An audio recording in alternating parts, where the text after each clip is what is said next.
effort while improving awareness of available opportunities. Participants' evaluation have consistently received positive ratings, reflecting the program's success in promoting transparency, stronger government collaboration, and active citizen participation. An informed citizen is an empowered citizen. When government information is accessible, opportunities become visible. When citizens are empowered, communities grow stronger.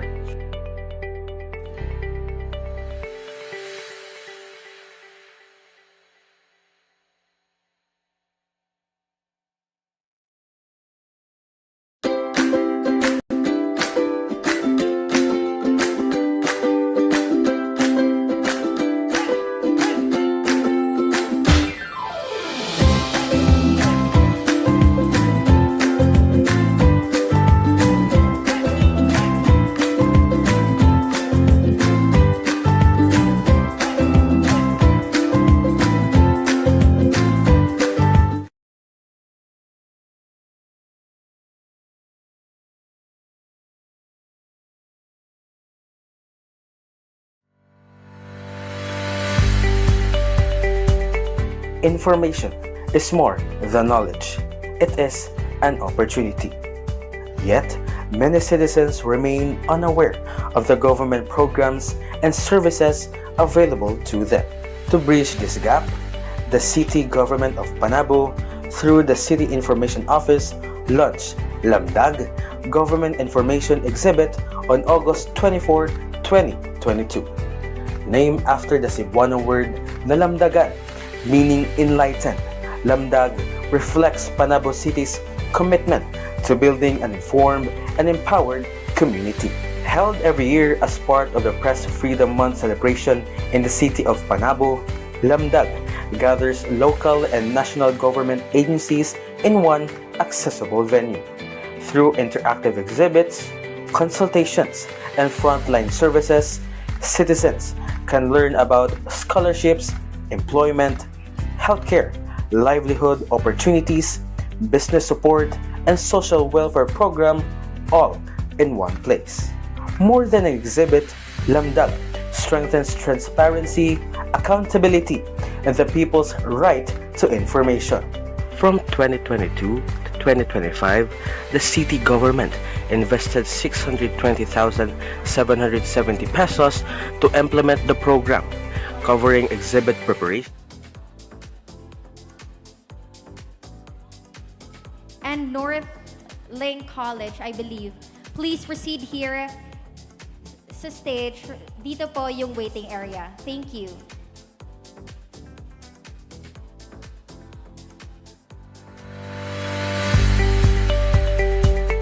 Information is more than knowledge. It is an opportunity. Yet, many citizens remain unaware of the government programs and services available to them.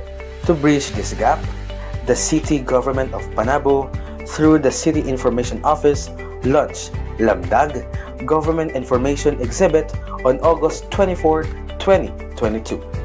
Named after the Cebuano word na lamdagan, meaning enlightened, Lamdag reflects Panabo City's commitment to building an informed and empowered community. Held every year as part of the Press Freedom Month celebration in the city of Panabo, Lamdag gathers local and national government agencies in one accessible venue. Through interactive exhibits, consultations, and frontline services, citizens can learn about scholarships, employment, healthcare, livelihood opportunities, business support, and social welfare program all in one place. More than an exhibit, Lamdag strengthens transparency, accountability, and the people's right to information.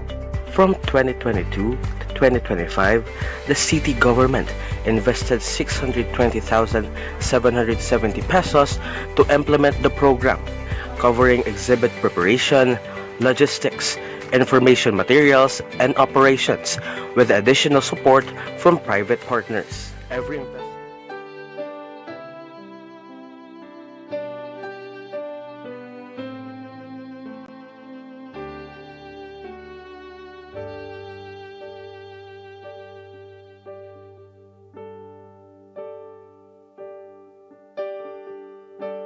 O Diyos, Ikaw ang nagbuhat sa kalangitan ug kalibutan, Ikaw kay balaan. Walay makalabaw nimo, Ikaw ang hari sa kahitasan, angay kang daygon. Nagkalahi-lahi man kamig tinuuhan, ug mga kulturang naandan.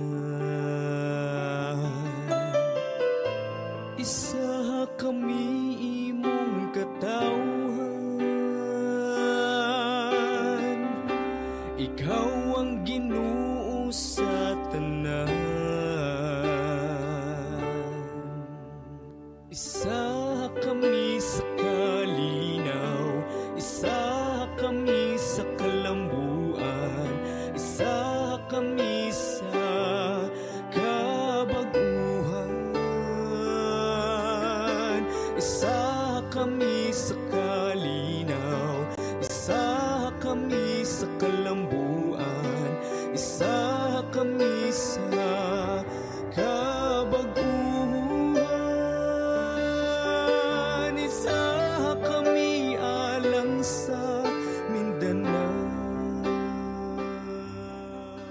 Bismillahirrahmanirrahim. Ya Rab, nashkuruka ala ni'matika ala al-haya wal-bara'a allati yu'tika ilayna wal-rizq alladhi istalamna minka ala al-ard wal-ma' wal-nabatat allati tu'ti al-istifada ilayna. Wala kami gihandom kundili kalinaw sa pamuyo, kabaguhan o kalambuan. Ayaw kami kalimti sa mga panahong kami nagkalisod o naguod. Tay kami kalipay o kusog na mahimong mga maayo o produktibo. Kana ko'y agsuot na otog og suway-suway ko'y, way ag pakag-aratay, way ag pakag-bulag-balag. Ipatanod-tanod na kanami, na kanami tiba talahari, way talang sulad. Manama paninaw na ko'y ni kayo. Isa kami sa kalinaw, isa kami sa kalambuan, isa kami sa kabaguhan. Isa kami sa kalinaw, isa kami sa kalambuan, isa kami sa kabaguhan. Isa kami alang sa Mindanao. Isa kami alang sa Mindanao.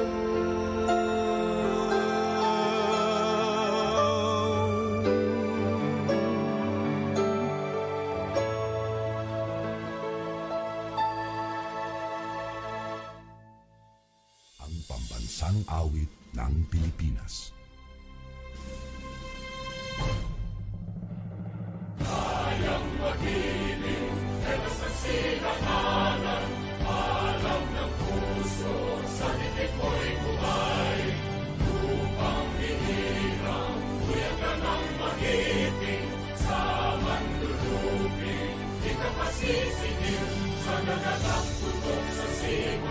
Sa langit kong pagaw, ay hinatang tula,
sa kahanturan.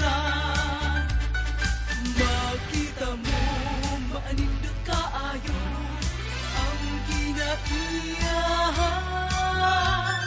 Asul nga kadagatan, pugnong kahanginan, preskong isdaan sa lagyahan. Perteng kaumahan, mabagal buhong kalubihan. Busok nga sagingan, kikabuhi ang satanan. Panabo, ikaw ang kalbo ko. Panabo, ang paraiso. Imong pangalan, di ko'y kalimtan, hangtod sa kahangturan. Ang iyang mga katauhan, kugihan o kasaligan. Datuman o pobre, tanan gusto mo silbi, makikbatok sa kaaway mo, barok sa pagsulay, makikpiso, upan sa hiniusa. Kusog, Panabo, ikaw ang kalbo ko. Panabo, ang paraiso. Imong pangalan, di ko'y kalimtan, hangtod sa kahangturan. Panabo, Panabo, Panabo.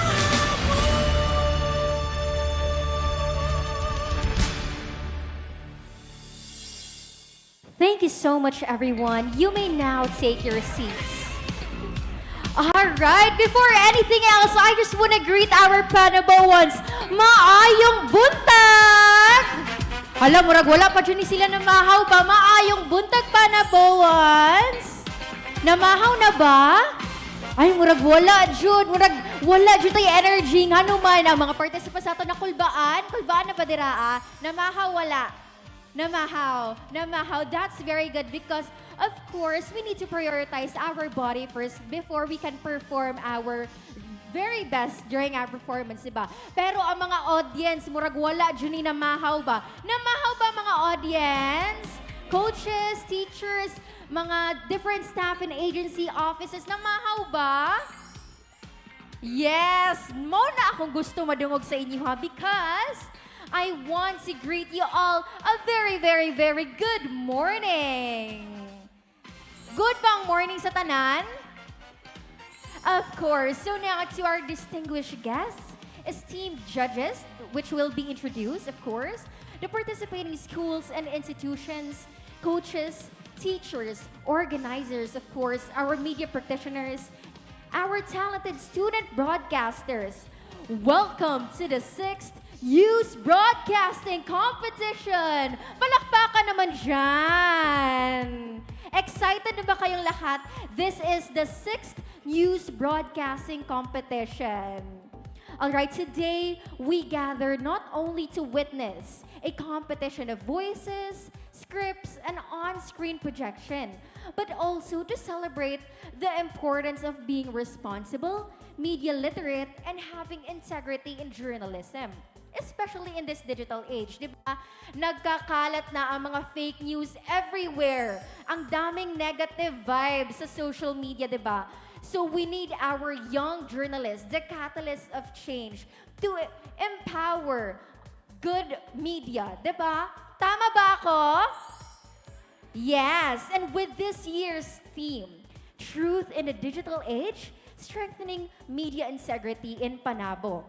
May today's competition remind us that behind every news story is a responsibility to inform, to educate, and most importantly, to tell the truth. Yes? Tama? To tell the truth, yes ba? Dili mamakak, tama? Especially sa balita, yes na yes. Once again, welcome everyone, and we hope you all are ready for our broadcasters today. At this point, we would like to acknowledge the presence of the individuals who have made this event possible. Of course, once again, I would like to acknowledge our distinguished guests that are present here today, participating schools, coaches, teachers, judges, organizers, and our participants, of course. Thank you very much for gracing this occasion with your presence. Your support for this meaningful event and the development of young journalists is truly appreciated. Palakpakan naman natin sila. Palakpakan! Ay, ang hina. More pa, palakpakan! Alright, so ready na ba kayo? Ready na ba ang lahat makinig sa ating mga young journalists to present and perform with their beautiful faces and their beautiful voices? But of course, a competition of this caliber would not be complete with our esteemed panel of judges. Our judges will play a vital role in recognizing the skills, preparation, accuracy, delivery, and overall performance of our participants. Allow me now to introduce our distinguished members of the Board of Judges, starting with our first judge. A seasoned media professional and public servant with vast experience in communication, broadcasting, and journalism. She earned her AB Communication Arts degree from Ateneo de Davao University in 2001 and later pursued a master's in business administration at the University of Visayas in Cebu City. Her media journey began with her OJT at GMA Davao and volunteer work for ABS-CBN's Halalan 2001. In 2002, she became a segment producer at ABC5, and in 2003, she joined the City Information Office as media unit head, where she organized press conference and talakayan si Gabriel, served as a script writer and radio program host, and worked as a news writer. She later became a tri-media coordinator, and from 2022 to 2023, served as a co-host of the E2E Connect TV program on PTV 48. She currently serves as Career Guidance and Development Head 1 and is now a PESO manager. Ladies and gentlemen, please give a warm welcome to our first judge, Miss Cheryl B. Espinosa. A round of applause, please, everybody.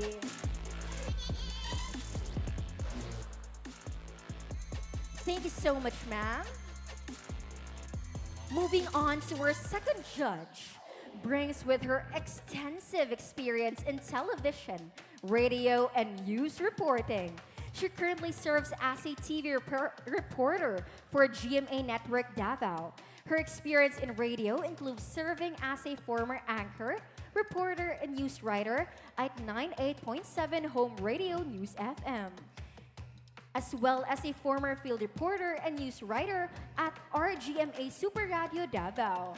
She's also worked as a former host, news presenter, and writer for At Home with GMA RTV, bringing with her a wealth of experience in delivering news and stories across different platforms. Panaboans, please clap your hands to our second judge, Miss Jandian, or also known as Miss Jandy B. Esteban.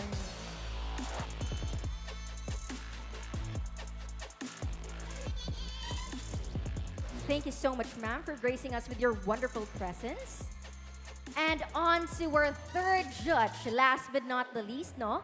With her broad experience in broadcast journalism and media. She currently serves as the head of PTV Mindanao Public Affairs and a producer-writer for Pit Stop Pinas. Her work in the media industry has earned her recognition, including the 2026 Archbishop Theobald Media Award and the 2024 Globe Media Excellence Award. People present here at the Dream, please give some hands to our third judge, Miss Renalyn, or also known as Miss Renz Barbarona.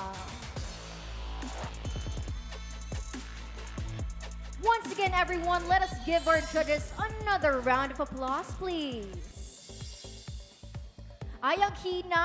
Ang gaganda ng mga judges natin, pero ang hina ng palakpakan. Isa pa. Malakas pa na palakpakan.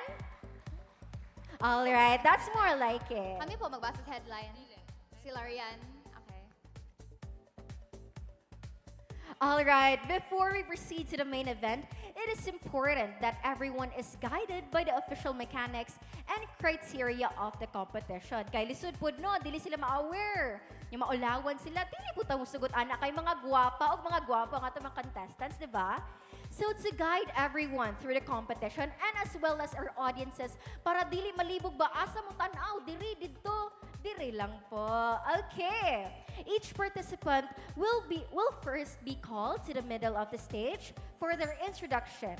Okay? Participants, once again, mag-listen po tayo. You will be called to the middle of the stage for your introduction.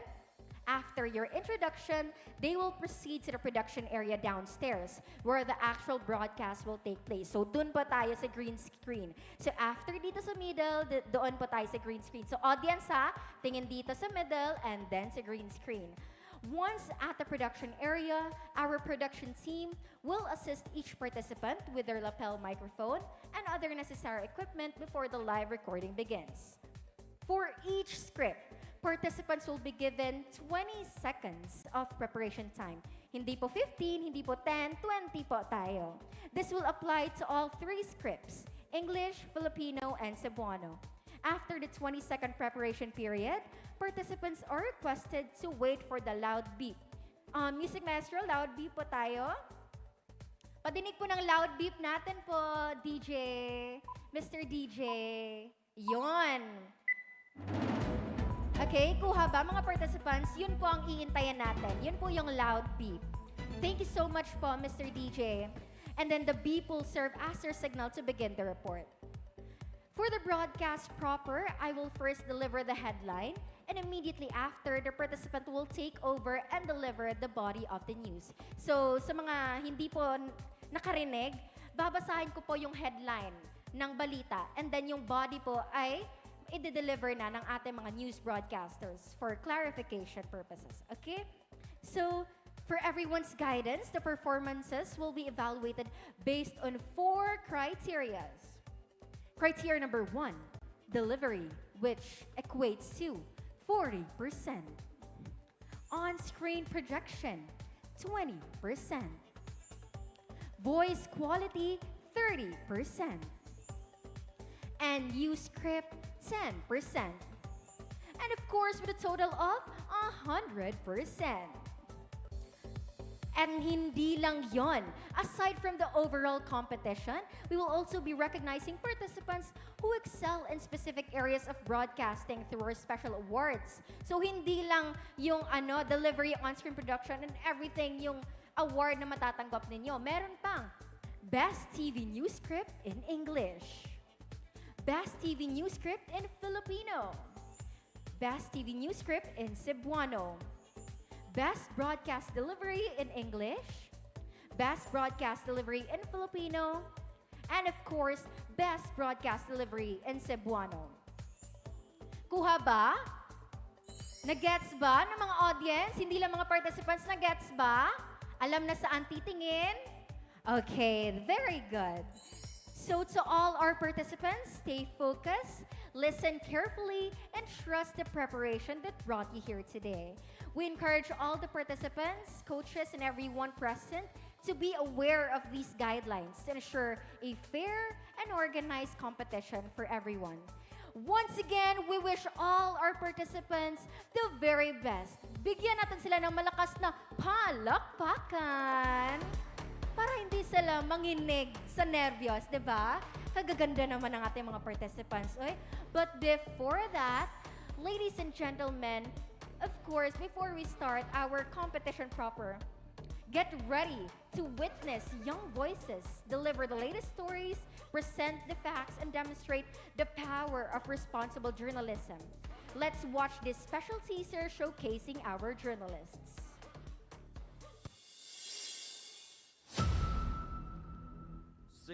News broadcasting competition. Two categories. One stage. Senior high school within the city of Panabo. College, Davao Region 1. Who will rise above the rest?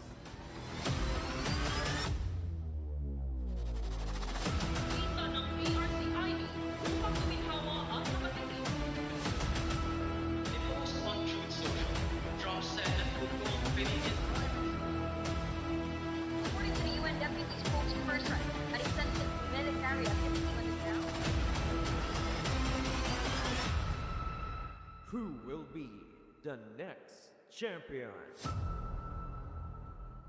Wow! Sino kaya? Ang ganda nun, diba? Who will be the next champion? Diba? Napapatanong din kayo, sino kaya sa magagandang dilag at mga gwapong... May gwapo ba? Parang wala pa ako nakitang gwapo dito. Baka nakatago pa sa likod. But we will see later. Diba, all the hard work and the preparation have finally led us to this very moment. And now, we can't wait to see our young broadcasters bring their stories to life, present their skills, and let their voices be heard. Dapat i-appreciate yun nato sila, guys, kay I've entered this same competition than last year and I know it's not easy. I know na dili lalim magsulat og balita, diba? Na ay time limit. And of course, mangurog sa tao yung tanawon ta sa daghan kayong audience, diba, nga mag-present. Kailangan ba, Jude? Gwapa ta, gwapo ta. Yung kisagoy dili mangurog na. Nya basin day nasi crush nagtanaw, diba? Ay, basta na yung mga supporters diraan, ang mga boyfriend, girlfriend, mangurog jud si participant, oy. But of course, ang dili man ni sila musulod diri og dili sila ready, di ba? I know na tanan jud ni sila ni sulod diri Nakaingon jud sila before sila ni ato diri ni ato bang sila sa amin ingon sila, ready nako. I am ready to be media literate. I am confident to be truthful in my performance. So kamo, ready na ba mo, mga audience? Ready na ba? Hala, dili pa. Ready na ba? Ay, gipaningot na mga participant diri niya. Walay mo cheer. Usab, malakas na pa. Lakpakan. Yes, with cheer po, oy. With cheer. 1, 2, 3. Go! Yee! Ayon. So now, let's proceed to the 6th News Broadcasting Competition Senior High School category. To our participants, we wish you the very best of luck. And let's start with entry number 1. Entry number 1, Alexandria Magay from Panabo City National High School.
For the international news, United States continues its campaign against threats posed by the International Criminal Court to national sovereignty. The Trump administration adamantly stated that the International Criminal Court, or ICC, is corrupt, maliciously abused its authority, and exceeded its mandate, claiming that the ICC has repeatedly attempted to assert authority over citizens of the United States and other countries that have not consented to its jurisdiction or ratified the Rome Statute. The administration added that it will not tolerate this assault on state sovereignty. Addressing the ICC's abuses of power, the administration designated 2 ICC officials, namely President of the ICC, Tomoko Akane of Japan, and ICC senior trial lawyer Abdoulaye Seye of Senegal, who are pursuant to the Executive Order 14203, or imposing sanctions on the International Criminal Court. These said individuals have directly engaged in efforts by the ICC to investigate, arrest, detain, or prosecute officials whose government has not agreed to ICC jurisdiction. The US government also anticipates more countries to join the launch campaign against the ICC by ending their funding and participation in the said court. According to the Trump administration, they will stand ready to take additional measures if necessary to dismantle the ICC until it is incapable of threatening American sovereignty. This is Alex Magay for the Frontline News, Panabo. Para sa Balitang Nasyonal, ugnayan ng Pilipinas at European Union mas pinagtibay para sa lumalawak na oportunidad sa AI research at innovation. Pinaigting ngayon ng Department of Science and Technology o DUST at EU ang mga hakbang tungo sa mga oportunidad na mas mapalawak ang artificial intelligence o AI research at inobasyon sa Pilipinas. Kabilang sa mga hakbang na ito ang programang EUPH, Advancing Research and Innovation on Artificial Intelligence Mission, kung saan nabibigyang halaga ang mga oportunidad na hatid ng AI infrastructure, digital transformation, innovation at industry collaboration sa loob ng bansa. Ayon naman kay DUST Secretary Renato Yusolidom Jr. na sa pamamagitan ng pakikipagtulungan na ito, makalilikha tayo ng mga solusyon bilang tugon sa iisang layunin at prioridad. Dagdag pa ni Solidom pagtutuunan ng pansin ng kagawaran ang climate action, kalusugan, agrikultura, manufacturing, edukasyon at smart communities sa tulong ng innovation. Samantala, ani naman ni EU Ambassador to the Philippines, Massimo Sontoro, AI is shaping our future. At sa mamamagitan ng EU Global Gateway Initiative, napauunlad nito ang EU-Philippine cooperation para sa mga makabagong solusyon. Alex Magay para sa Frontline News, Panabo.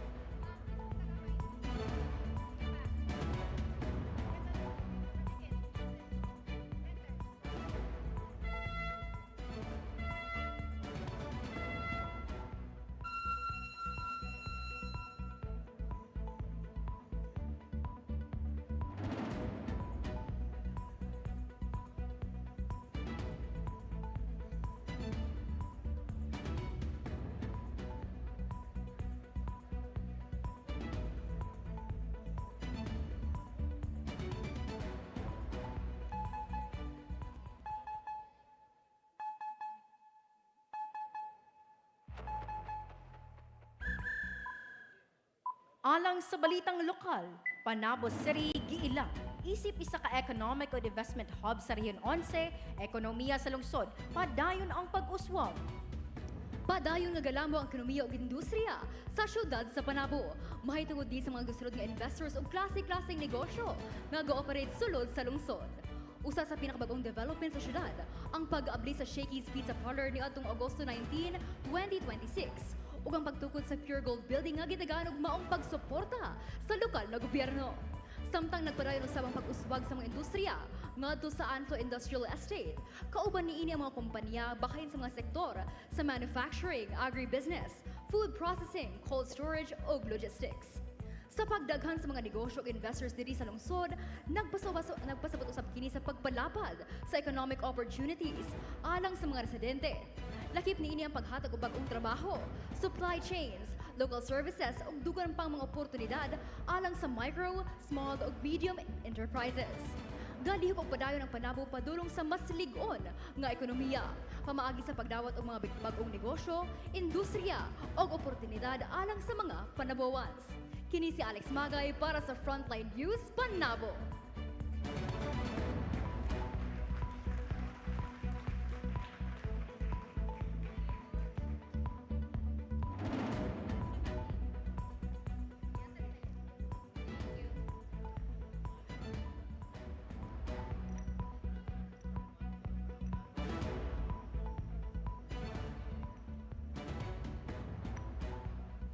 Entry number 2, Daniela Brythe Ferulino from Marinol College of Panabo Incorporated.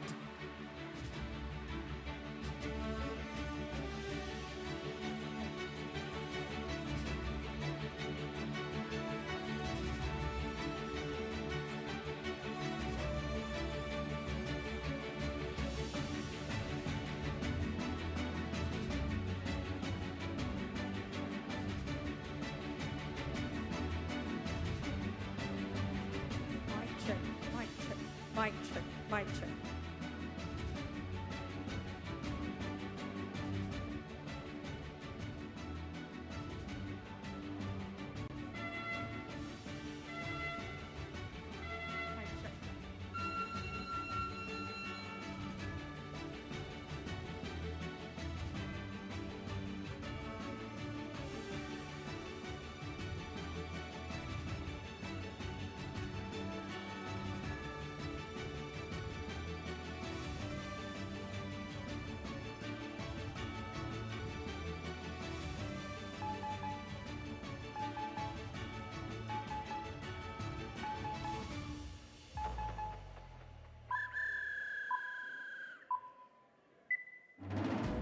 For the international news, ICC attempts to authorize non-consented countries.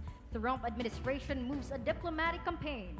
Threat of dangerous precedent for all nations alarmed the U.S. President Donald Trump administration to raise diplomatic campaign against the corruption and abuse of power of the International Criminal Court, or ICC.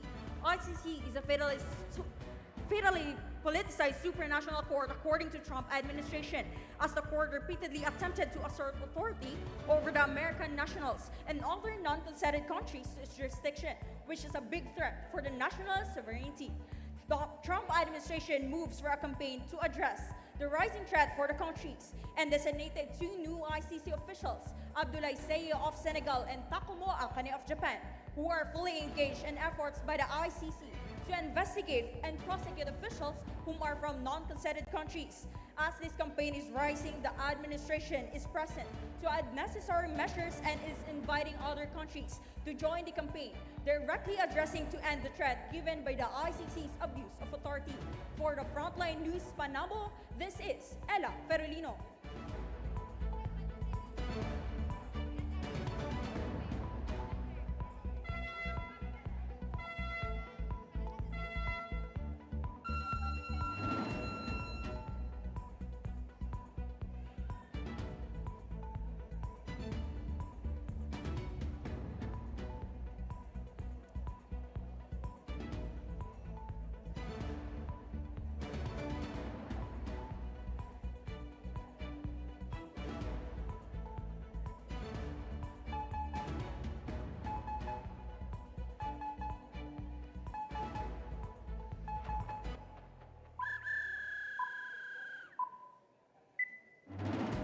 Para sa Balitang Nasyonal, AI research sa Pilipinas isasagawa sa tulong ng Europa.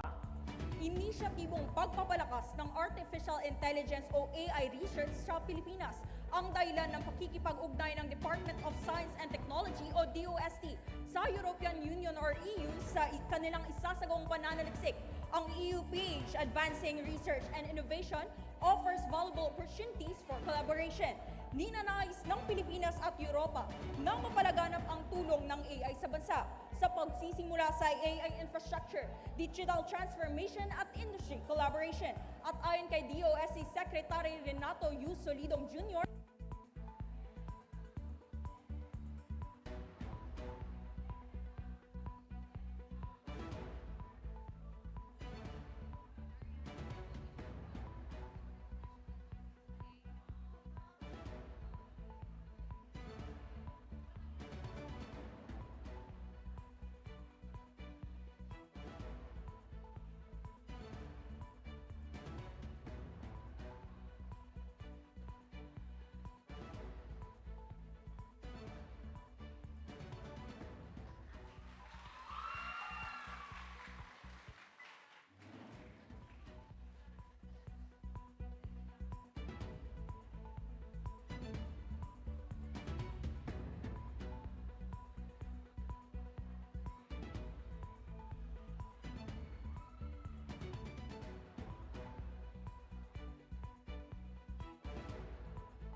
Hello.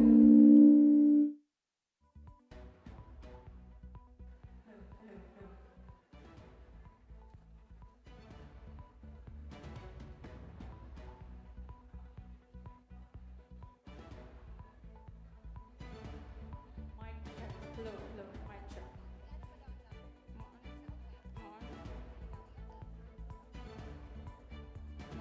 Yan na, sir.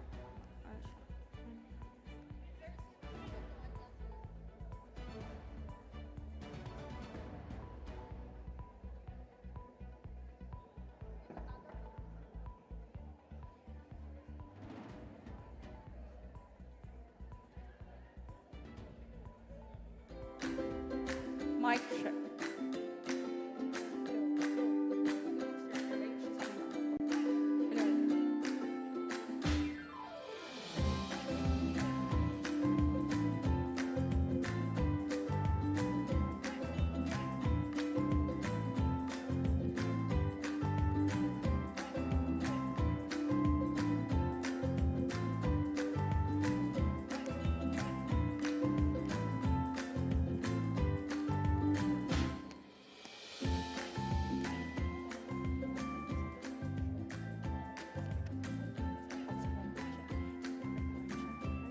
Hello, mic check, mic check.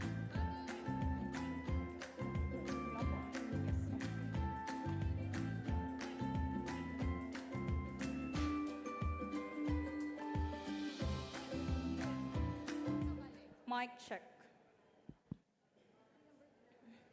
Entry number 2, Daniela Bright Ferolino for the national news.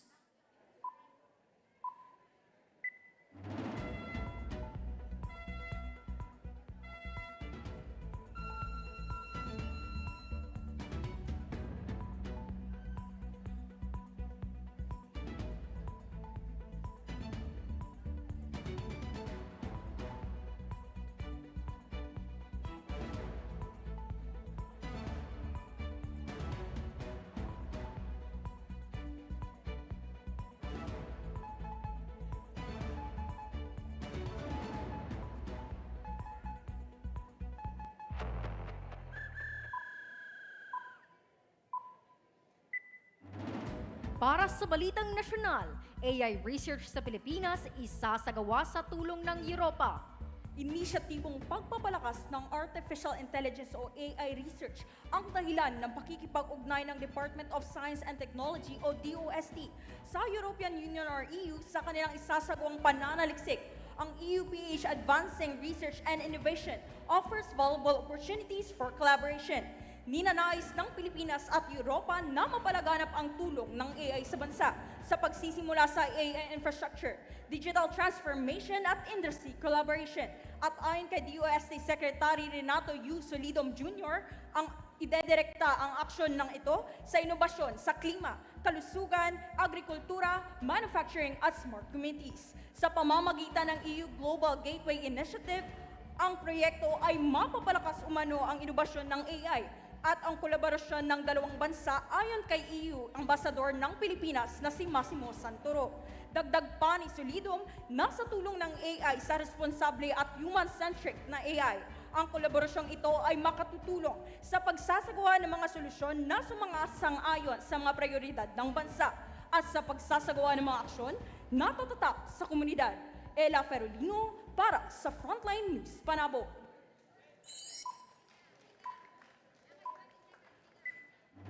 Panabo City.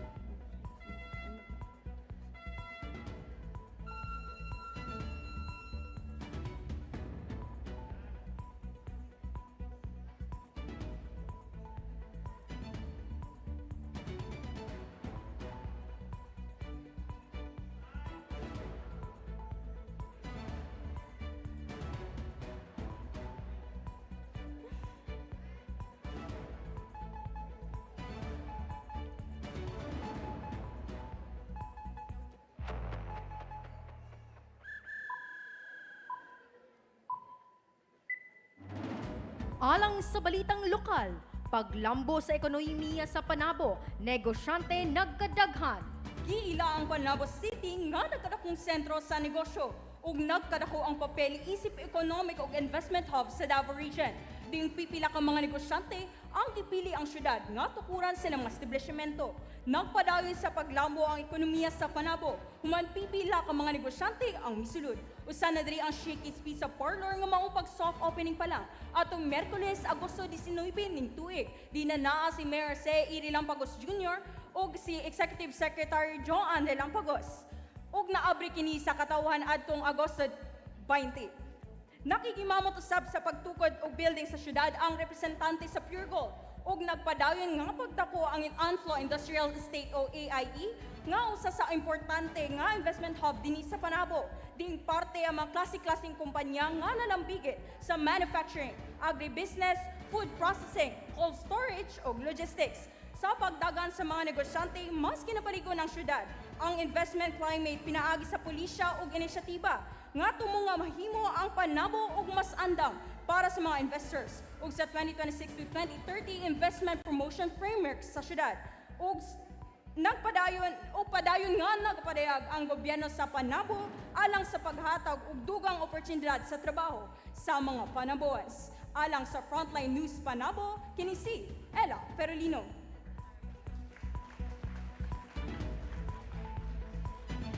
Entry number 3, Stacy Keith Paras from Marinol College of Panabo Incorporated.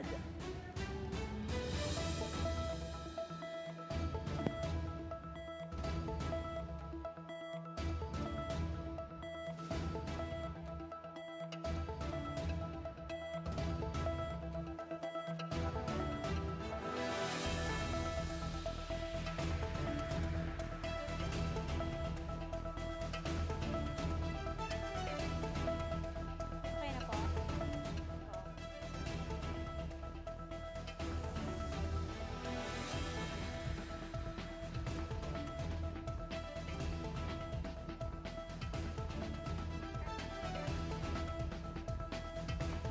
Si ate, asan dito?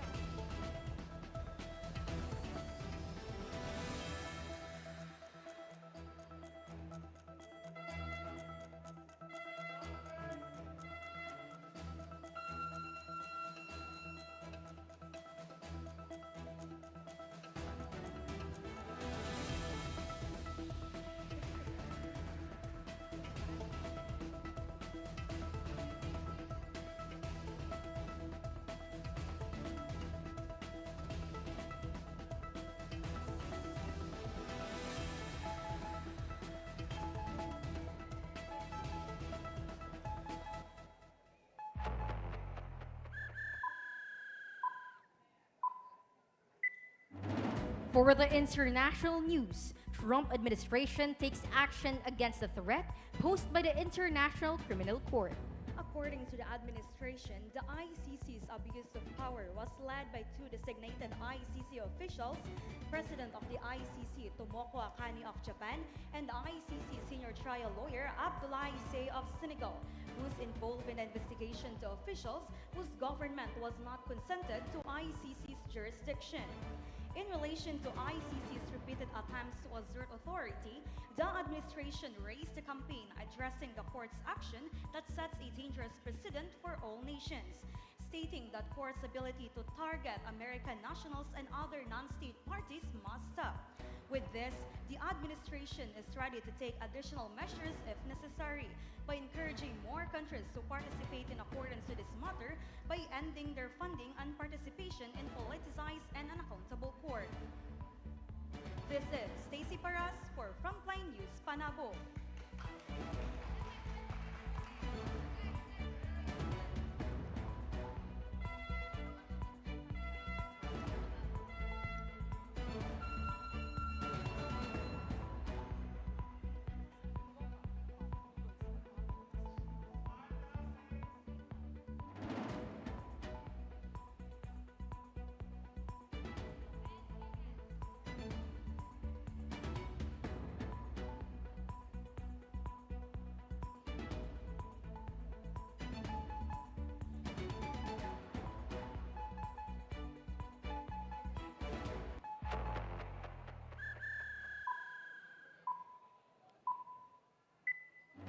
Para sa Balitang Nasyonal, Pilipinas at Europa patuloy sa pagpapalakas ng ugnayan batay sa paggamit ng AI.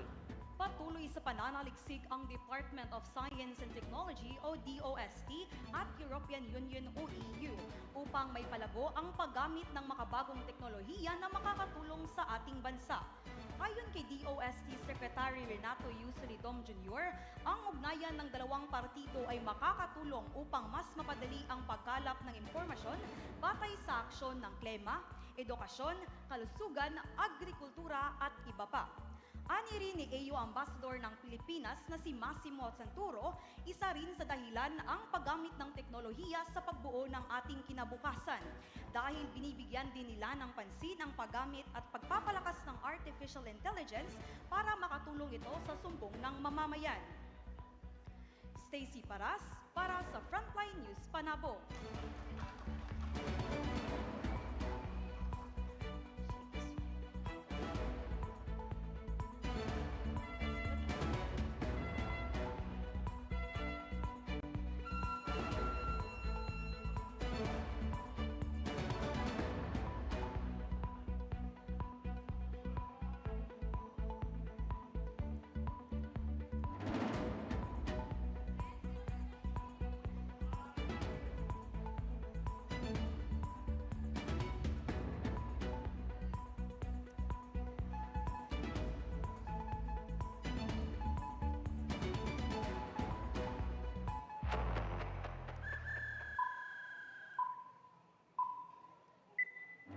Alang sa balitang lokal, Panabo City, padayon sa paglambo, pinaagi sa pagtukod og mga bagong industriya, isip usa ka nagkadakong sentro sa negosyo o pamuhunan sa Davao Region.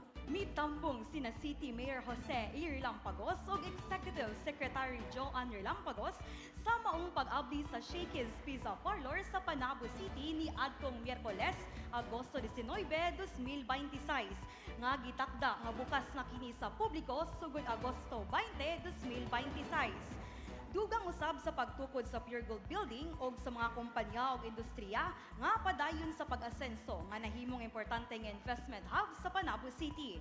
Parehas sa Anflo Industrial Estate or AIE, Panabo Tropical Foods Corp ug uban pa. Matud pa nga dili lamang kini nagpasabot sa pagdaghan sa mga building o establishmento, kundi isa usab kini sa nagahatag og oportunidad sa mga negosyante.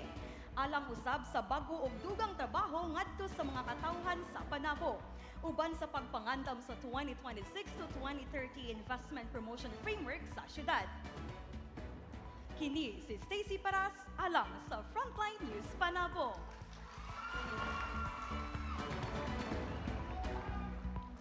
Entry number 4, Aliana Simbahon from North Davao Colleges Incorporated.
Mic test, mic test, mic test, mic test. Yes, but mic test, mic test.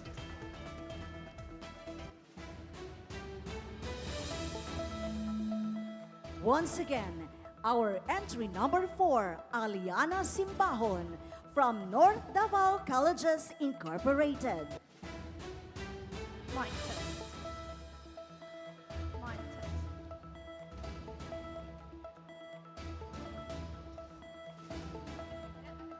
Yes, but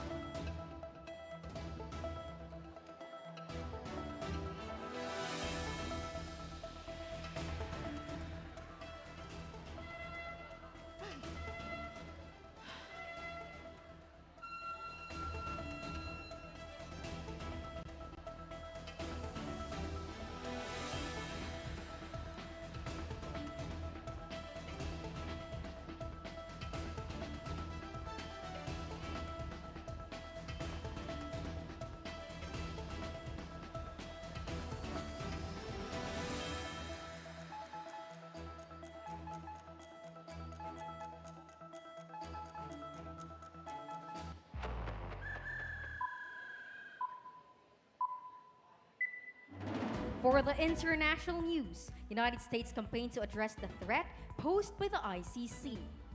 According to the Trump administration, it was confirmed that the ICC is a corrupt and politicized supranational court that has overly abused its authority and exceeded its mandate.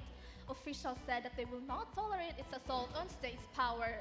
Furthermore, the diplomatic campaign has launched the address to the ICC's abuses of power last month. Designated officials from ICC to 𝐍𝐄𝐖𝐒 𝐁𝐑𝐃𝐂𝐀𝐃 and Abdullah Issaye of Senegal, pursuant to Executive Order 14203, imposing sanctions on the International Criminal Court. These individuals engaged in efforts to arrest officials whose government has not consented to ICC jurisdiction. As a result, the government campaigned to dismantle the threat and expected more countries to join by ending their funding. The Trump administration stands ready to take action until the ICC is incapable of threatening American power. This is Aliana Simbahon for the Frontline News Panabo.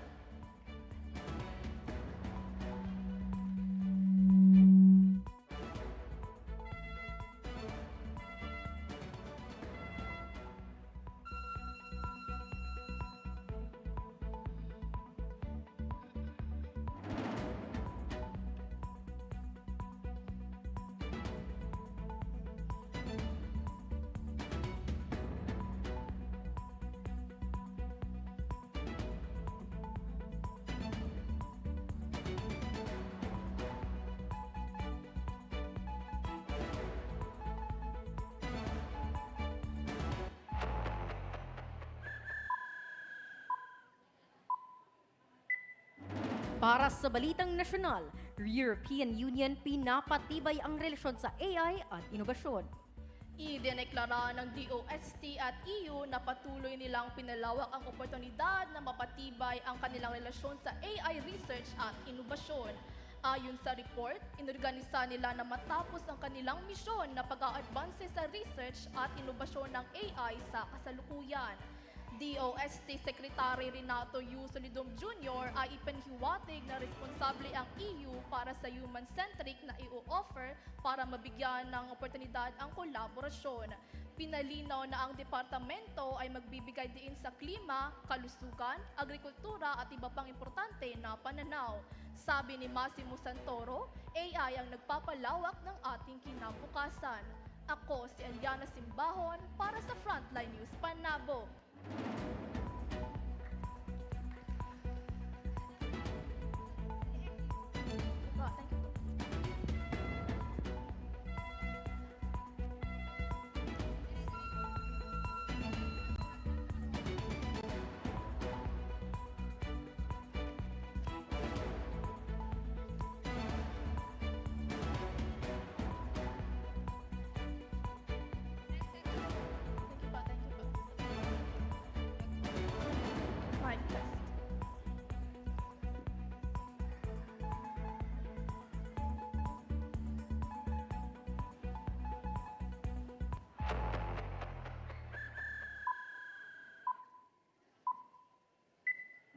Alang sa balitang lokal, nagpadayon ang pag-uswag sa ekonomiya o negosyo sa mga bagong investors sa Panabo City. Mipadayon nga nagpakita og kusog ang Panabo City nga usa sa mga nagdakong negosyo alang sa pamumuhunan sa Davao Region. Samtang misulod og nagpalambo ang mga bagong investors og negosyo sa Panabo City. Usa sa proyekto na bag-o ang pag-abli sa Shakey's Pizza Parlor sa Panabo City. Niadtong Agosto 19, 2026, miapil sila Mayor Jose Relampagos ug Executive Secretary Joan Relampagos sa soft opening sa maong bagong establishmento. Gitakda nga abli na kini sa publiko sugod Agosto 20, 2026. Dugang sa retail ug food sector usa sab sa dagkong development ang pagtukod og Pure Gold Building sa Panabo City. Nagpadayon usab ang pagdani sa mga industriya ngadto sa Anflow Industrial Estate nga nahimong importante nga investment hub sa Panabo. Ang pagdaghan sa mga negosyo ug investors adunay dakong potensyal na paghatag og trabaho dugang nga negosyo alang sa mga lokal nga negosyante. Ang lokal na gobyerno nagpadayon usab sa pagpalig-on sa investment climate sa syudad pinaagi sa mga pulisya ug inisyatibo nga nagtumong sa paghimo sa Panabo nga mas andam ug mas kompetitibo alang sa mga investors. Kini si Aliana Simbahon alang sa Frontline News Panabo.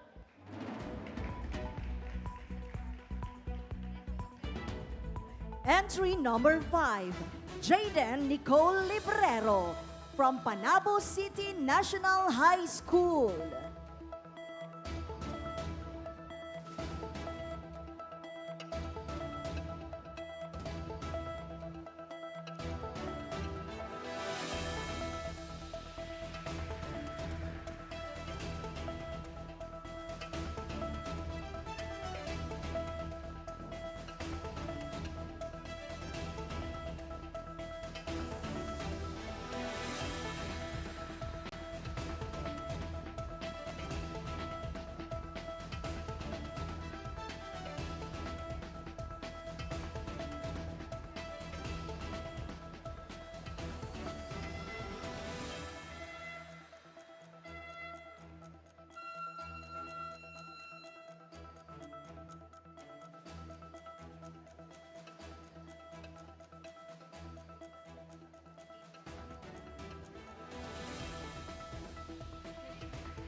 For the international news, the Trump administration's diplomatic campaign against International Criminal Court advances.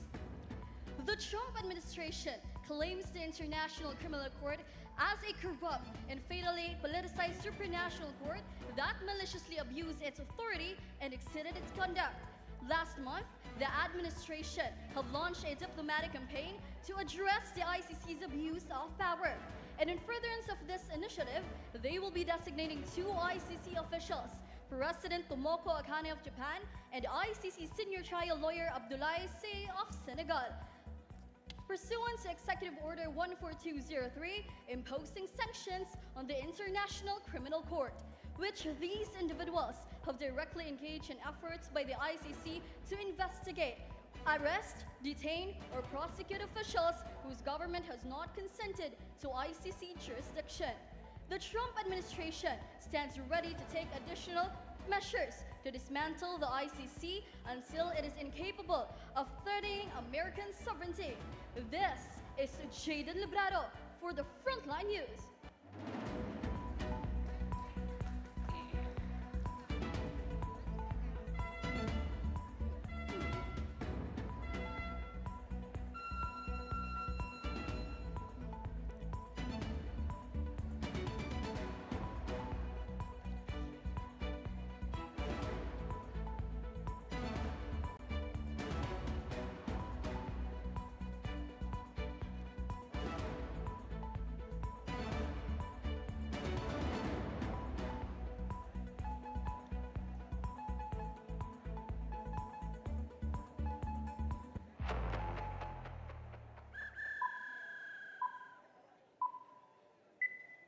Para sa Balitang Nasyonal, DOST Secretary Solido ibinahagi ang layunin ng Europa at Pilipinas Partnership para sa pagpapaunlad ng AI sa bansa.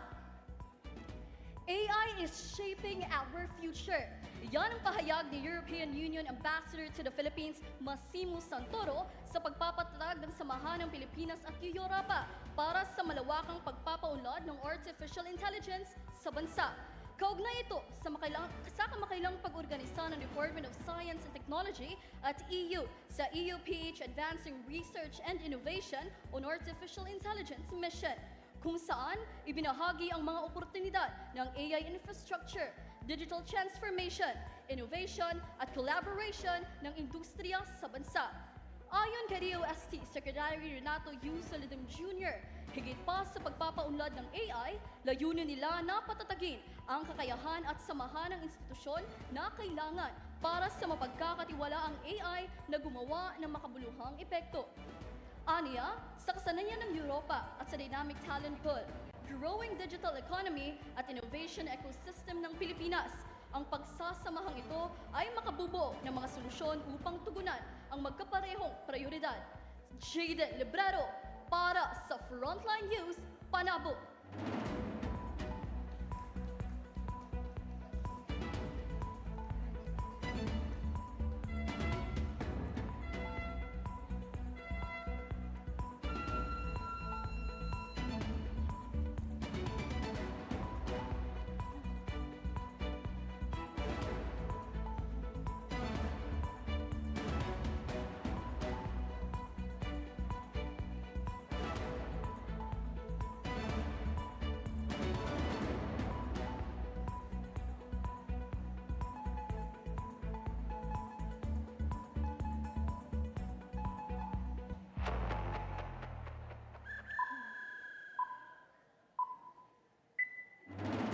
lamang sa balitang lokal, ekonomiya o negosyo sa Panabo City, padayon sa pag-uswag.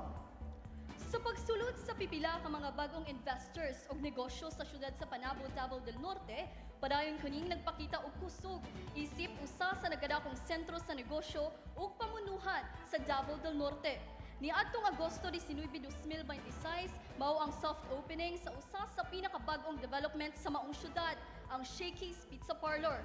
Usa-usab ang pagtukod og Pure Gold Building dugang sa retail ug food sector. Samtang, nagpadayon ang pagdani sa mga industriya ngadto sa Anflow Industrial Estate. Kini nahimong importante nga investment hub sa Panabo. Diin nag-operate ang mga kampanya nga nalambigit sa manufacturing, agribusiness, food processing, cold storage o logistics. Sa padayon nga paglapad sa economic opportunities alang sa mga Panaboan, ang lokal nga panggobyerno nagpadayon usab sa pagpalig-on sa investment climate sa syudad, pinaagi sa mga polisiya ug inisyatiba. Lakip niini ang pagpalambo sa investment promotion strategy ug ang pag-andam sa 2026 hangtod 2030 nga promotional framework sa Panabo. Kini si Jayden Librero alang sa Frontline News, Panabo.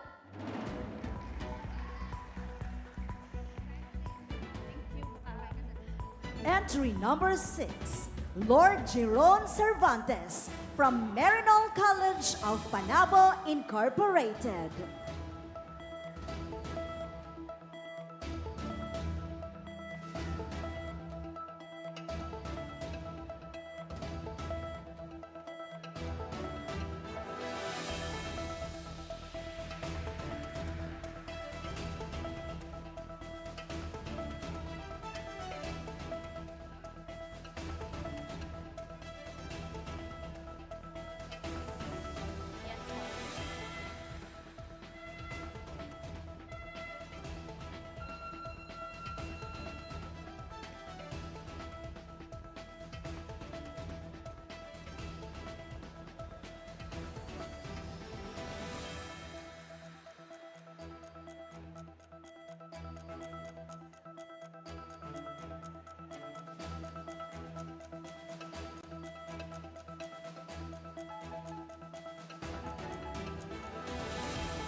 For the international news, Trump administration launched campaign to dismantle ICC.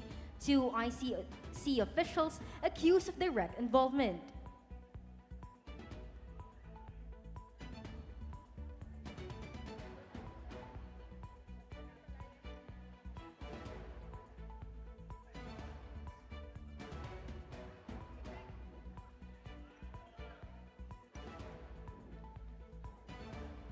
Check.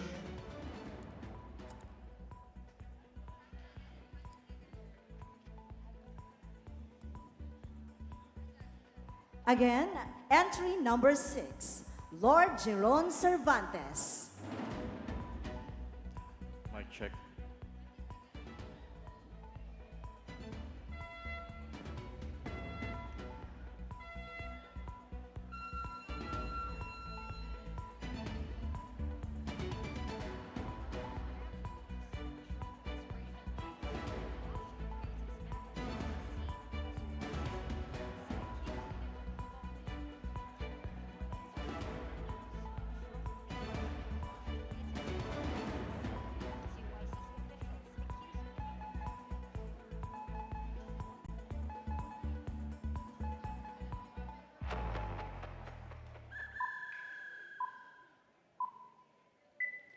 For the international news, Trump administration launched campaign to dismantle ICC.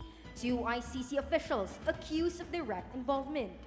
The International Criminal Court, or ICC, is in shambles after the Trump administration establishes a diplomatic campaign regarding its malicious use of authority in corruption cases. According to Trump's campaign that was launched last month, repeating the assertion of authority by the ICC to multiple countries despite their consent and the court's ability to target American nationals and those of other non-state parties is the motivation behind the diplomatic campaign.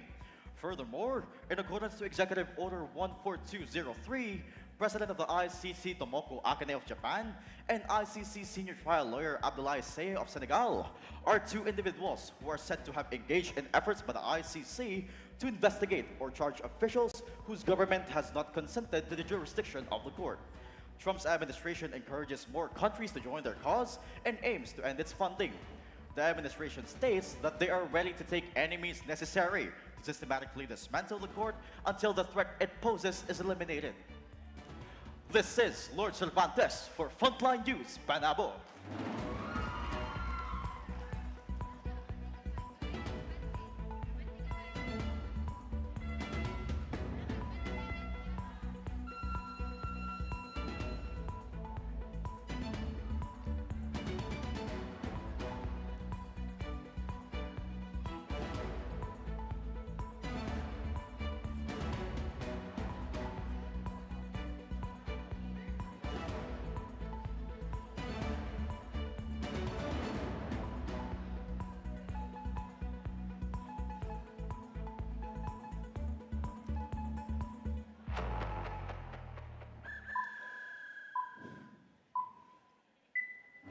Para sa Balitang Nasyonal, Pilipinas at Europa patuloy ang pag-uugnayan upang mapausbong ang AI research. Palakas ng palakas ang ugnayan ng Department of Science and Technology o DOST at European Union o EU para sa paglimbag ng mga inobatibang solusyon sa mga isyu ng bansa gamit ang Artificial Intelligence o AI. Noong nakaraan, itinatag ng DOST at EU ang EUPH, Advancing Research and Innovation on Artificial Intelligence Mission, na nagnanais na palawakin ang oportunidad para sa mga AI infrastructures, digital transformation at industry collaboration sa bansa. Ayon kay DOST Secretary Renato U. Solidum Jr., ang mga problemang ukol sa klima, kalusugan, agrikultura, edukasyon at marami pang iba ay maaari ng masolusyonan sa pamamagitan ng ugnayan na ito. Dagdag pa rito, ipinahayag ng EU Ambassador sa Pilipinas na si Massimo Santoro na mas mapalalakas ang kooperasyon ng Europa at Pilipinas gamit ang EU Global Gateway Initiative. Sa pamamagitan ng pangunguna ng Europa sa paggamit ng human-centric AI at ang lumalagong digital economy ng Pilipinas, malaking ambag ang magagawa nito sa maraming lipunan. Lord Cervantes para sa Frontline News, Panabo.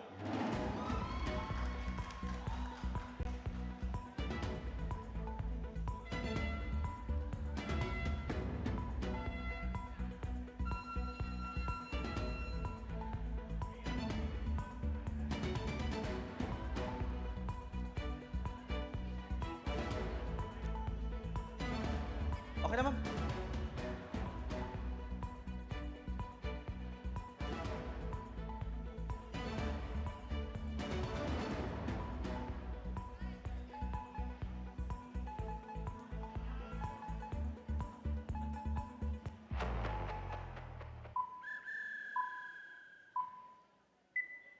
Alang sa balitang lokal, Panabo City, nahimong investment destination sa Davao Region.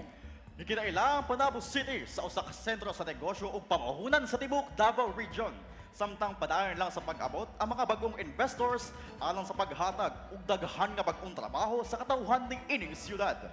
Kining niadtong Miyerkules, Agosto 19 niining tuiga, miapil sila City Mayor Jose E. Lampagos ug Executive Secretary Joanna Lampagos sa mga soft opening sa Shake It's Pizza Parlor sa Panabo City. Humanayable kini alang sa publiko niadtong Huwebes, Agosto 20. Usapod sa dagkong proyekto sa siyudad, mao ang pagtukod sa Pure Gold Building nga nagpakita sa padayon nga pagsalig sa Panabo City bilang private sector isip lokasyon alang sa negosyo. Samtang nagpadayon usab ang pagdani sa industriyang ngadto sa Anpo Industrial Estate o AIE. Mahimong importante nga investment hub kini nga estado tungod sa ilang lalambigit sa manufacturing, agribusiness, food processing, cold storage ug logistics. Karon, padayon gihapon ng gobyerno sa Panabo ug pagpalambo atag sa paghatag ug oportunidad sa katawhan sa siyudad nga makapagtrabaho. Ug nagpadayon ang Panabo sa pangandam sa 2026 to 2030 Investment Promotion Framework padulong sa mas lig-on nga ekonomiya.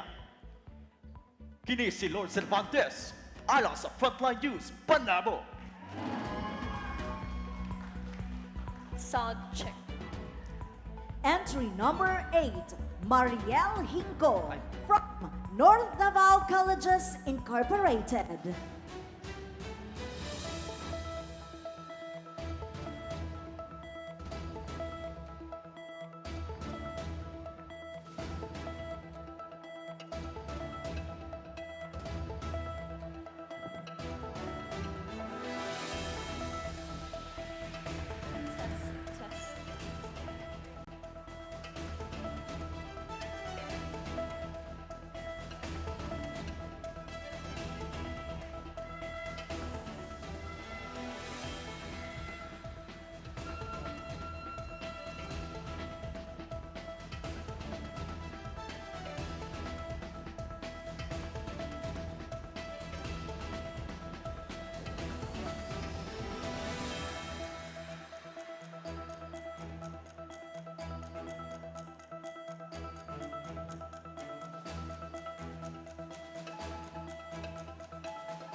For the international news, Trump administration sets campaign against International Criminal Court's abuse of power. The United States government has imposed its campaign on the International Criminal Court. According to the government, the ICC has repeatedly used its authority against the state and other nations that hasn't agreed on its jurisdiction. ICC official Tomo Akane and ICC senior trial lawyer Abdullahi Seye are the individuals responsible for detaining or prosecuting officials who was not permitted to the ICC court, making them pursuant to the Executive Order 14203. The campaign was said to dissolve the threat by the ICC, and the Trump administration expects more countries to join efforts to end the assault on their sovereignty. This is Mariel Hinco for the Frontline News Panabo.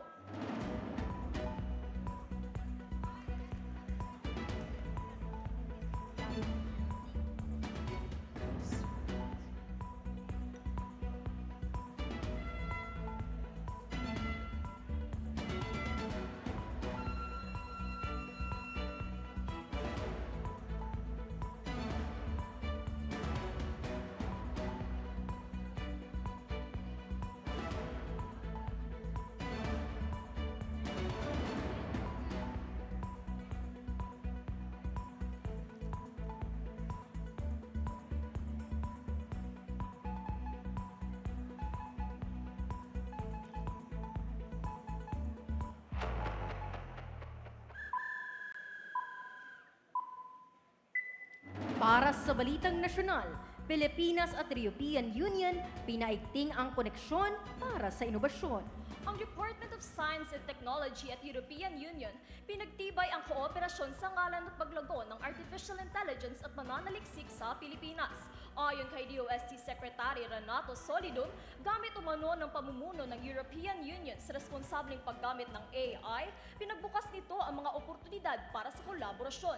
Dagdag pa niya, nakatutulong ang inobasyon ng artificial intelligence para sa pagpapalago ng sektor ng agrikultura, edukasyon at kalusugan. Sabi ni Massimo Santoro, hinuhulma ng AI ang ating kinabukasan at pinatitibay umano ng EU Global Gateway ang koneksyon ng Pilipinas at Europa patungo sa kooperasyon at inobasyon. Mariel Hinco para sa Frontline News Panabo.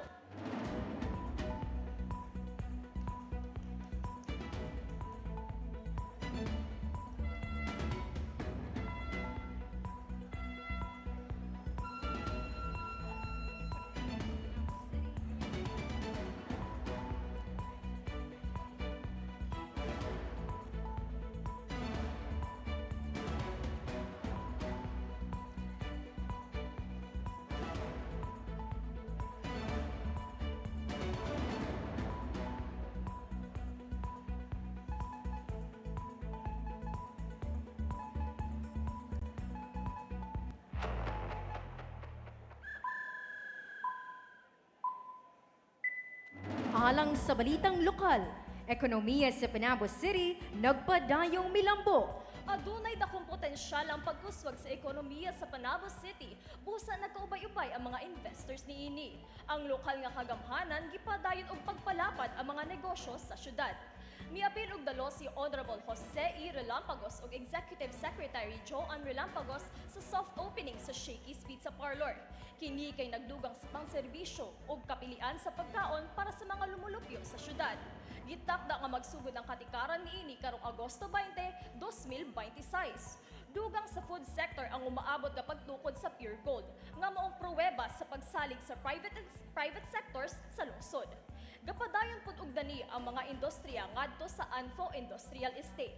Ang AIE mahong nahimong investment sa mga nagkadaiyang kumpanya nga nalambigit sa manufacturing, agribusiness ug uban pa. Ang Panabo City kay nagpadayong gadawat og mga investors alang sa mas ligon nga ekonomiya, bagong mga negosyo ug bagong mga oportunidad alang sa mga katawhan. Kini si Mariel Hingko alang sa Frontline News Panabo.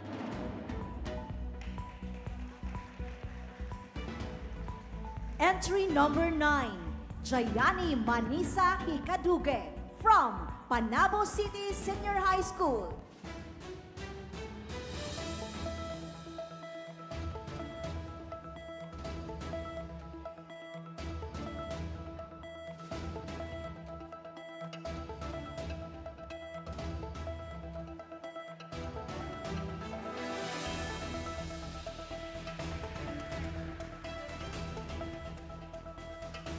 Mic check.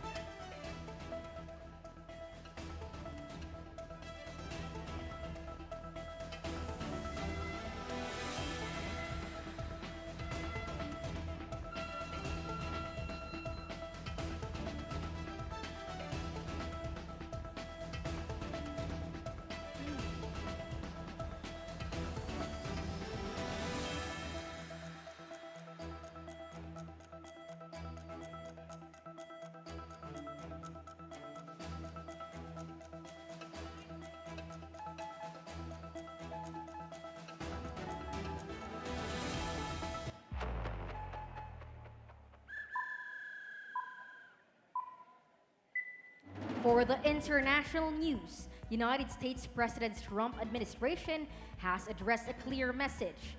The Trump administration considers the International Criminal Court a posing threat. They launched a diplomatic campaign last month to the ICC and two ICC officials, ICC President Tomoko Akane of Japan and ICC senior trial lawyer Abdoulaye Seye of Senegal. The said individuals are pursuant to Executive Order 14203, imposing sanctions on the International Criminal Court for their engagement and involvement with officials who are not under ICC jurisdiction. Furthermore, the Trump administration emphasized the ICC's repeated attempts to assert authority over nationals of the United States and other countries who are not under their jurisdiction nor ratified the Rome Statute. As a result, the Trump administration's campaign aims to dismantle the threat posed by the ICC and, if necessary, systematically dismantle the ICC until it is incapable of threatening American sovereignty. They also expect more countries to join them on the goal of ending the ICC's ability to target American nationals and other non-state parties. This is Jayani Hikaduge for the Frontline News Panabo.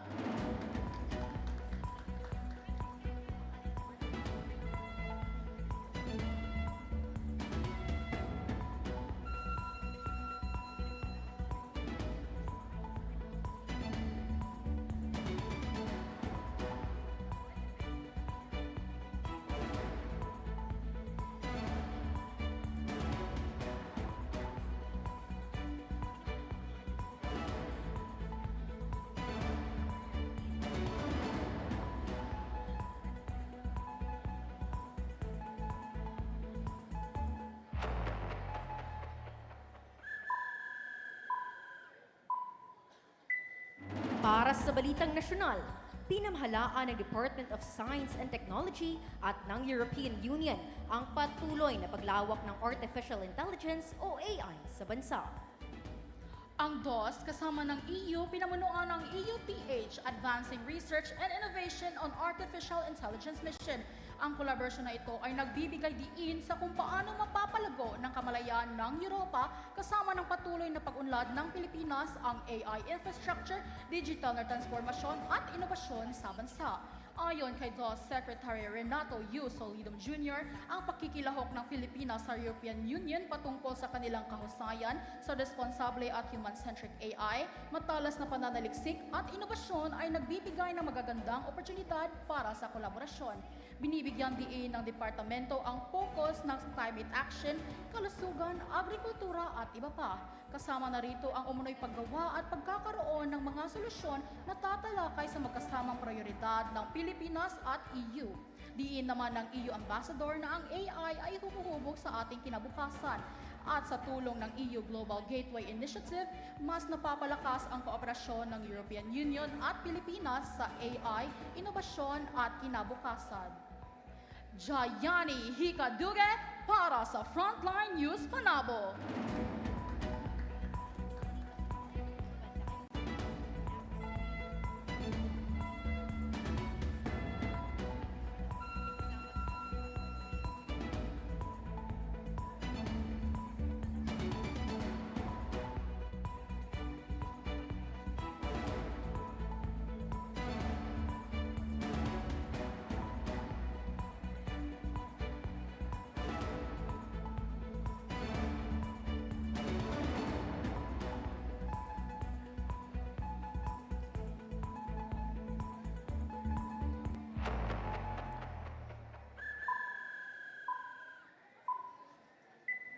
Alang sa balitang lokal, padayon sa paglambo ang Panabo City apan pipila ka mga bagong negosyo o investors nabot na sa ilang syudad, sama sa pagpalapad sa ilang ekonomiya.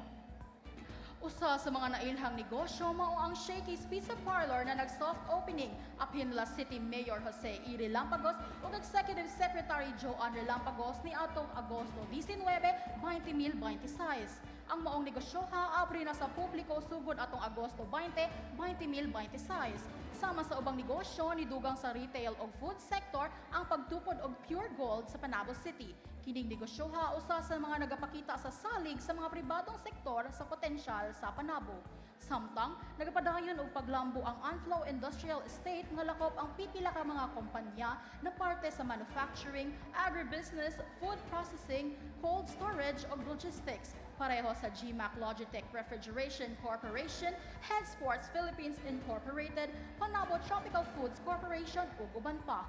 Kaning mga negosyohan nagapasabot sa padayon na pag-usbong o lambo sa Panabo City, sama sa pagpalapad sa employment, supply chains, local services ug uban pa. Ang pag-abot sa mga negosyo o investors diri nagapalambo sa pag-andam sa 2026-2030 Investment Promotion Network sa syudad. Sa padayon na pagsulod ug paglambo sa syudad, nagkadako ang papels niini sa mga investments sa Davao Region. Kini nagapasabot na ang Panabo City andam na mudawat sa kabaguhan alang sa tanan. Kini si Jayani Hikaduge para sa Frontline News Panabo. Entry number 10, our last entry for our senior high school category. Rialyn Palma from Northlink Technological College. Tanggal siya, oh my God.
For the international news, campaign against International Criminal Court or ICC anomaly. The ICC has repeatedly attempted to assert authority over nationals of the United States and other countries that have not consented to its jurisdiction or ratified the Rome Statute. According to Trump administration, International Criminal Court is a corrupt and fatally politicized supranational court that has maliciously abuses its authority and exceeded its mandate. We will not tolerate its assault on the state university. ICC abuses of power designating two officials, President of the ICC Tomoko Akane of Japan and ICC Senator trial lawyer Abdoulaye Saye of Senegal, united under Executive Order 14203 imposing sanctions on the International Criminal Court. This is Renalyn Palma for Frontline News Panabo.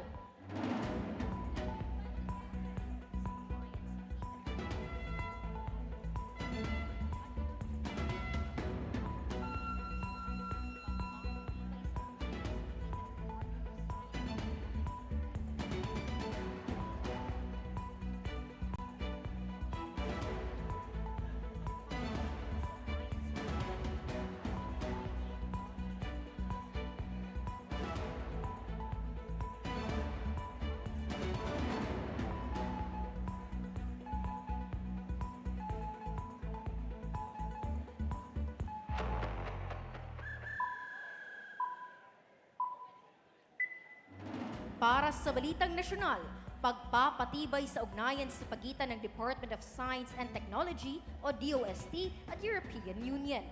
Pagpapalakas sa pagitan ng Department of Science and Technology and the European Union para sa mas makabagong inobasyon at kooperasyon. And human-centric AI, cutting-edge research and innovation offers valuable opportunities for collaboration. Ang kolaborasyon na ito can co-create solutions that address shared priorities, ayon kay DOST Secretary NATO Yussi Lodorium Jr. Kini si Renalyn Palma alang sa Frontline News.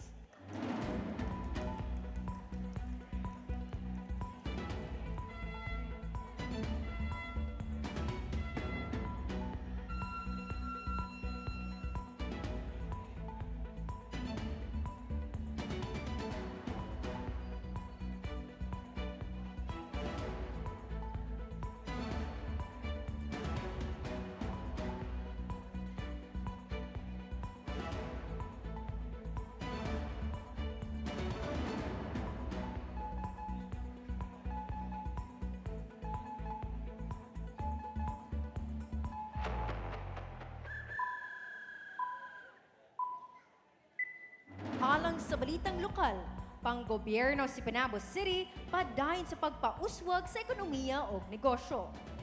City Mayor Jose Ralampagos o Executive Secretary Joan Ralampagos mitambong sa soft opening sa usa ka pinakabag-ong development, ang pag-abli sa Shakey's Pizza Parlor sa Panabo City niadtong Agosto 19, 2026. Gitakda nga mamahimong bukas kini sa isa ka publiko sugod Agosto 20, 2026 alang sa pagpadayon sa kalambuan sa negosyo sa maong syudad.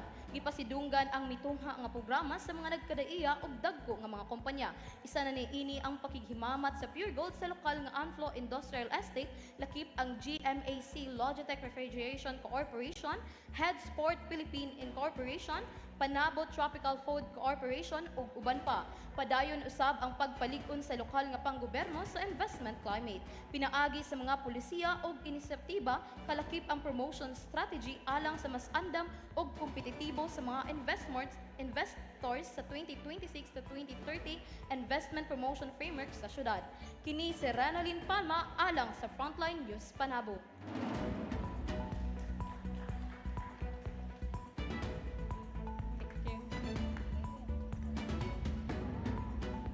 And there you have it! What an impressive showcase of talent, confidence, and journalistic skills from our senior high school participants.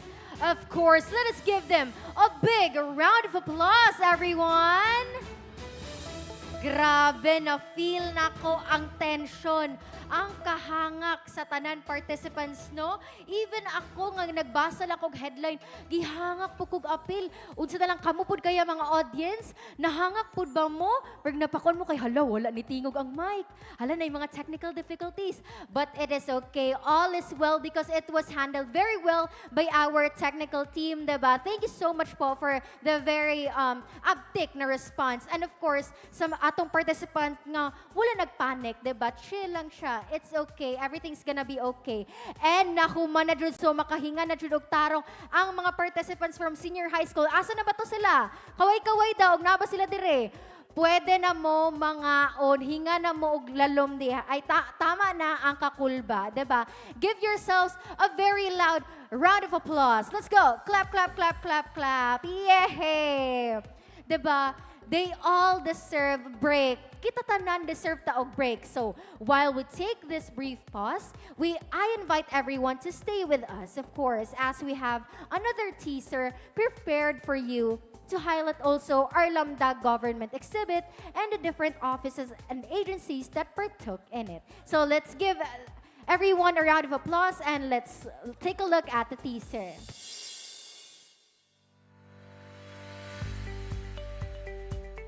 Information is more than knowledge. It is an opportunity.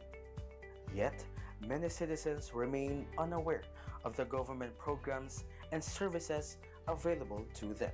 To bridge this gap, the city government of Panabo, through the City Information Office, launched Lamdag Government Information Exhibit on August 24, 2022. Named after the Cebuano word na lamdagan, meaning enlightened, Lamdag reflects Panabo City's commitment to building an informed and empowered community. Held every year as part of the Press Freedom Month celebration in the city of Panabo, Lamdag gathers local and national government agencies in one accessible venue. Through interactive exhibits, consultations, and frontline services, citizens can learn about scholarships, employment, healthcare, livelihood opportunities, business support, and social welfare program all in one place. More than an exhibit, Lamdag strengthens transparency, accountability, and the people's right to information. From 2022 to 2025, the city government invested 620,770 pesos to implement the program, covering exhibit preparation, logistics, information materials, and operations, with additional support from private partners. Every investment reflects Panabo City's commitment to making government information accessible to every Panaboan. Over the past 4 years, Lamdag has directly benefited 6,584 residents and reached more than 13,000 indirect beneficiaries. By bringing government services together in one location, the program saved citizens time, money, and effort while improving awareness of available opportunities. Participants' evaluation have consistently received positive ratings, reflecting the program's success in promoting transparency, stronger government collaboration, and active citizen participation. An informed citizen is an empowered citizen. When government information is accessible, opportunities become visible. When citizens are empowered, communities grow stronger.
There you have it, no? Very inspiring na teaser.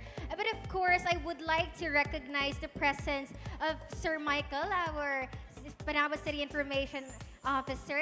Sir, good morning po. And of course, our fabulous and ever so beautiful tabulators, Sir 𝐍𝐄𝐖𝐒. Hello, sir. And Sir Vic Martin L. Catayong, CPA. Hello po, sir. Thank you very much for your effort. And now, ready na ba mo? Kay mamalik na tagi ka na, nakasnacks na ba ang tanan? Ready na ba para sa sunod na category? Kay kato mga youngsters man to kaganina, karon diri na to sa mature, mas mature role sa atong college category. Ready na ba? Oy, yes, isa lang nag-yes. Ready na ba? Yes na yes. At mga participants, ready na ba? Ready na, mga magagandang ates and kuyas? I believe that they are ready, no? Kay they're giving poker serious face. Di ba, Ana? Medyo na, pag ano, ayaw kong tanduga, kay ready na ko, confident na ko. So, let's give them that. So, grabe, no? Another bakbakan na naman. So, let us now welcome them. Our college participants have prepared to showcase not only their broadcasting abilities, but also their understanding of responsible and ethical journalism, of course. So once again, this is the 6th News Broadcasting Competition College category. Good luck to everyone. And let's start with entry number 1. Entry number 1 from our college category Davao region, Jaira Baya from University of Mindanao, Tagum College.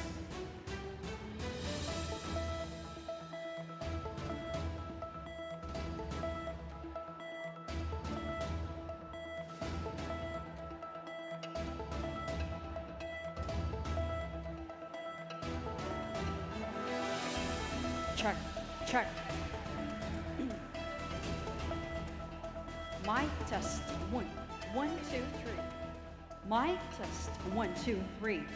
Mic test 1, 1. Mic test 1, 1. Mic test 1, 2, 3. Check.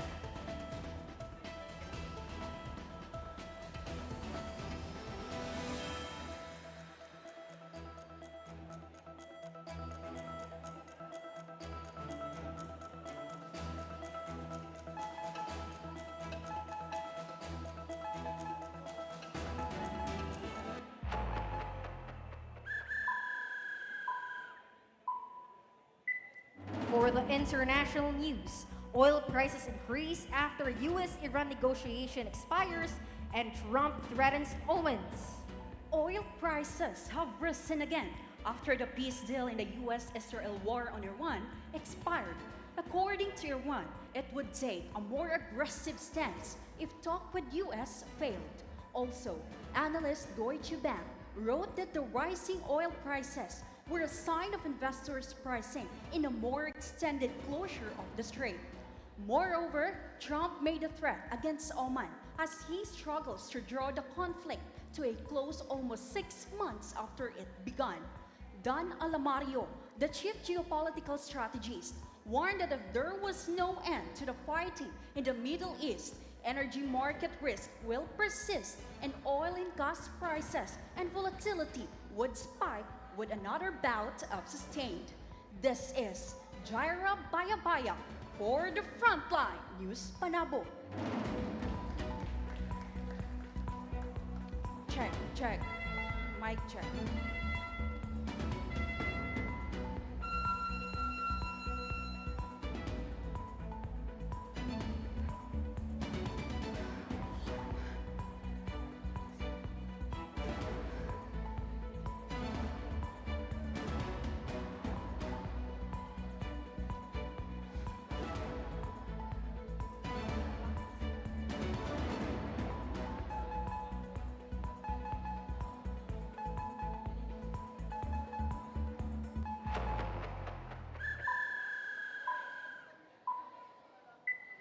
Para sa Balitang Nasyonal, proyektong PAC Silica maaaring magbunga ng sobra 130,000 na kalidad na trabaho para sa mga Pilipino. Ayon sa BCDA o Basis Conversion and Development Authority, aabot ng halos 130,000 na maayos na trabaho para sa mga Filipino ang maiaalok ng PAC Silica sa New Clark City. Sa pahayag ng BCDA President at Chief Executive Officer Joshua Bingkang, nadadakos sa mahigit 40 bilyong dolyar hanggang 70 bilyong dolyar ang mai-invest sa proyekto. Sa dagdag na pahayag, ipinaliwanag naman ni Bingkang na hindi tubig sa ilalim ng lupa ang gagamitin dahil ang BCDA ay merong alternatibo na paraan sa pamamagitan ng pangongolekta at pag-iimpok ng ulan. Kinumpirma naman ni Bingkang na ang kontrata ng negosasyon at plano ng nasabing proyekto ay inasahang mangyari ngayong taon at ang konstruksyon naman ay sa taong 2028. Jaira Bayabaya para sa Frontline News Panabo.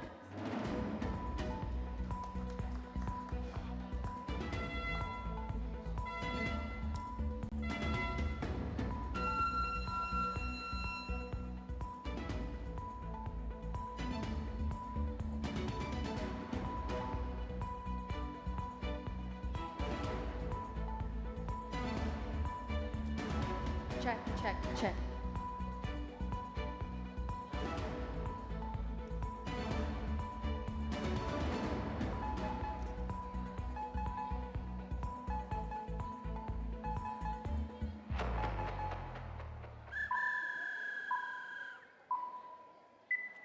Alang sa balitang lokal, usa ka libo nga pedicab drivers ang nakaambit og rice ug fuel subsidy sa lungsod sa Panabo.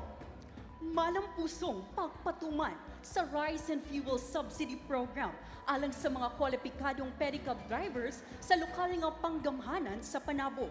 Kini subay sa Resolution number 417 Series 2026 nga gikuha gikan sa pondo sa City Disaster Risk Reduction Management Office kung CDRRMO nga diin suporta sa pangadlaw-adlaw nga pangipuhian ilabi na sa pagsaka sa presyo sa gasolina. Dugang paniini ang maong distribusyon gipahitabo sa bulan sa Agosto tuig 2026. Giusugdan ang unang batch sa petsang 14. Alang sa ikaduhang programa, gipadayon kini sa petsa 18 o gipahigayon ang ikatulong hugna sa petsa 22 sa Panabo City Gym. Pinaayos sa maong inisyatibo, kinasing-kasing nga gitinguha ni City Mayor 𝐍𝐄𝐖 Lampagos na mapagaan ang kahimtang sa pinansyal sa mga pedicab driver ning dakbayan. Kini si Jaira Bayapaya para sa Frontline News Panabo.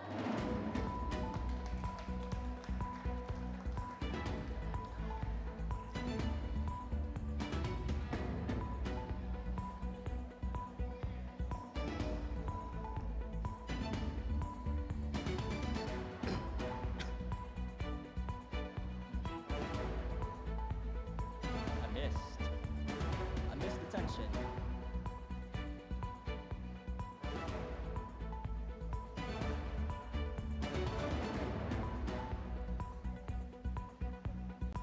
Entry number 3, John Steve Apostol from Card MRI Development Institute Incorporated.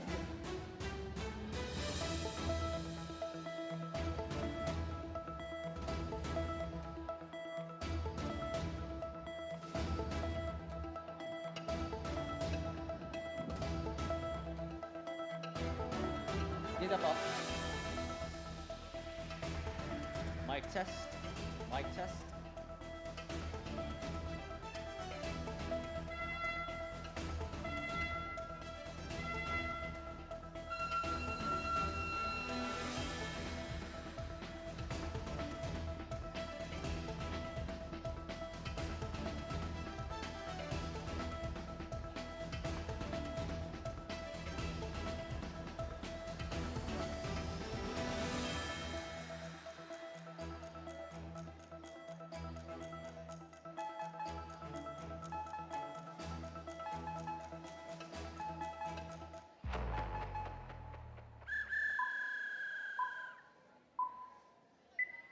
For the international news, Oil price soars as US-Iran ceasefire ends, expected to double.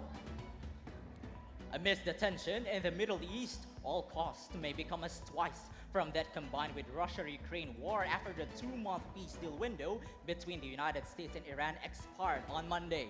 Iran said they might resort to more aggressive stance if talks with the US fails, while US President Donald Trump demands Tehran to surrender. Meanwhile, Trump, for the second time, threatened to bomb Oman if it gets in the way of his effort to end the war despite being their longtime strategic partner. For the first time since July 30, Brent crude jumped above $90 a barrel, while experts warned about energy prices to get worse if conflict between borders is sustained. This is John Steve Apostol for the Frontline News, Panabo.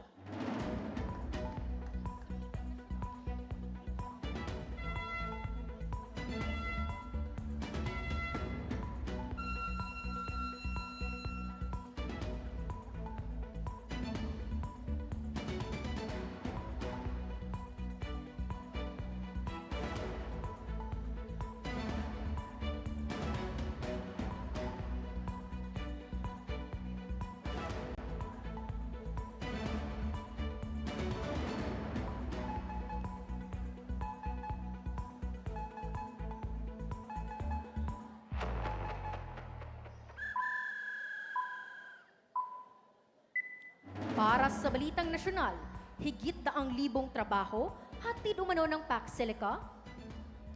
100,000 trabaho.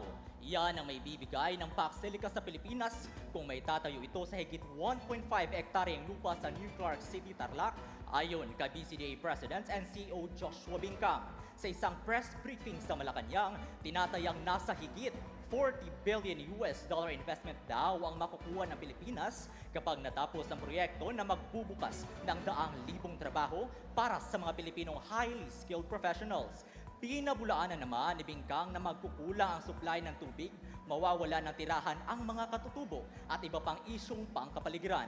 Tinitiyak ni Bingkang na dadaan sa masusing pagpaplano at legal na proseso ang proyekto na inaasahang magsisimula sa 2028. Sa pangunguna ng Estados Unidos, ang PAC Silica ay isang proyektong siguraduhin may sapat na supply ng mga semiconductors at kritikal na mineral na kinakailangan sa paglago ng artificial intelligence. John Steve Apostol para sa Frontline News, Panabo.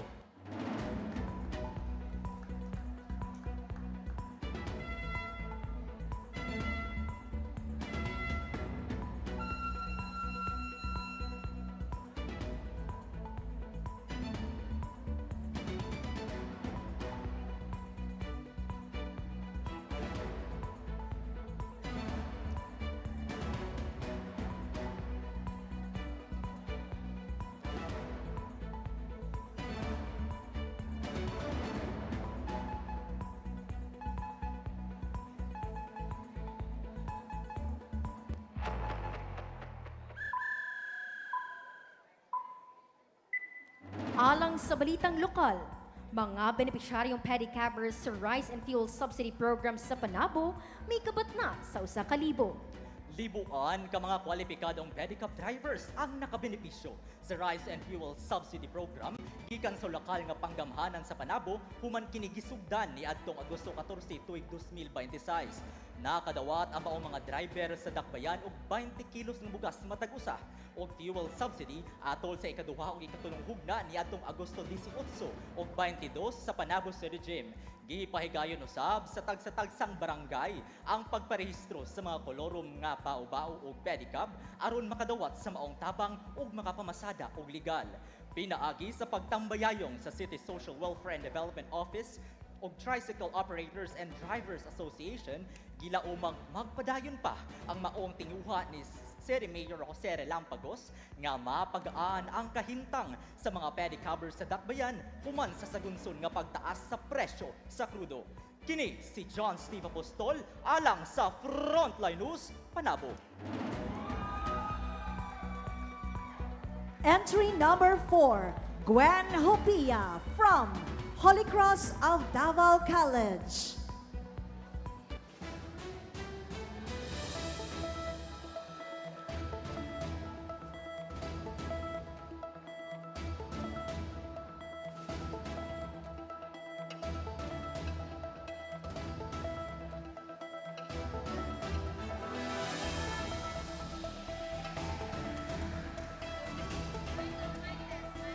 Check. Testing. Mic check. Testing. Check. Testing.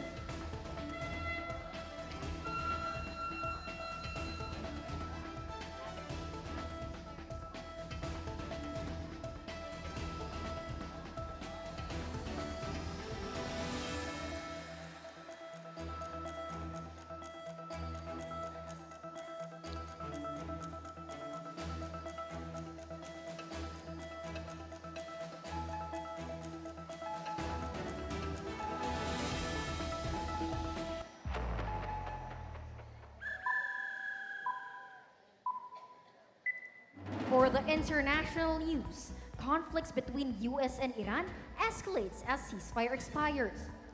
Due to the recent expiration of ceasefire between US and Iran, ongoing war continues. President Trump raises a threat against Oman as he struggles to end the conflict between Iran, further claiming that he was not in a hurry to reach a deal.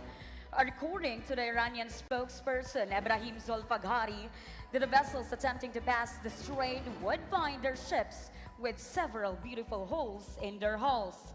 A report from the UK Maritime Trade stated that a cargo ship was attacked while traveling through the strait after an Iranian official stated that they would ship to the first military stance. With these ongoing rifts, reports indicate that major oil prices have risen, energy market risks continues, and oil and gas prices would spike if sustained intense conflict persists.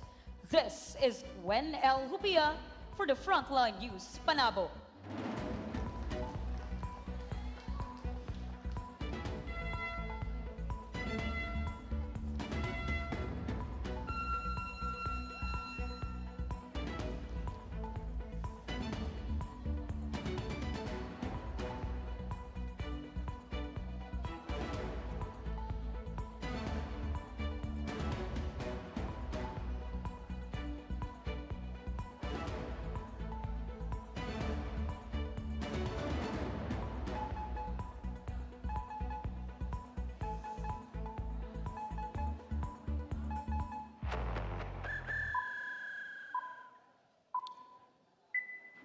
Para sa Balitang Nasyonal, Bases Conversion and Development Authority ipinagdiinan ang benepisyo ng implementasyon ng tax silica sa bansa. Mahigit na hindi kukulang sa 130,000 na trabaho ang mapapakinabangan ng mamamayang Pilipino sa implementasyon ng tax silica sa bansa. Ayon sa presidente ng BCDA na si Joshua Bingkang, naglalayo ng proyekto na ito na makalikom ng aabot sa 40 at 70 bilyong dolyar sa investments. Kaugnay na rito ang mga proyektong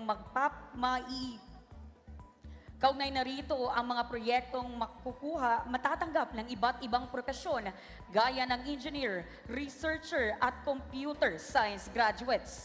Binigyang diin din ni Bingkang na hindi dapat alalahanin ang supply ng tubig sapagkat mayroong alternatibong pagangkat ng supply gaya na lamang ng tubig ulan. Dagdag pa niya na ang proyektong ito ay susunod sa iba't ibang environmental compliance certificates hanggang sa implementasyon na kaugnay ang Department of Environment and Natural Resources.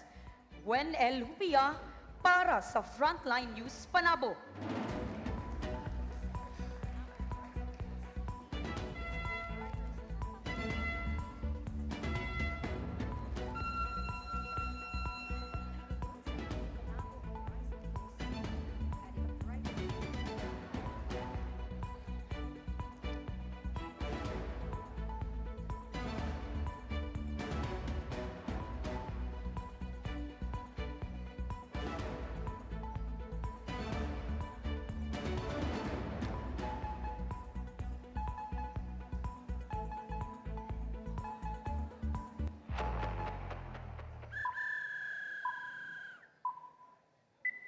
Alang sa balitang lokal, pagpahigayon sa LGU Panabo og rice and fuel subsidy, pedicab drivers na tabangan.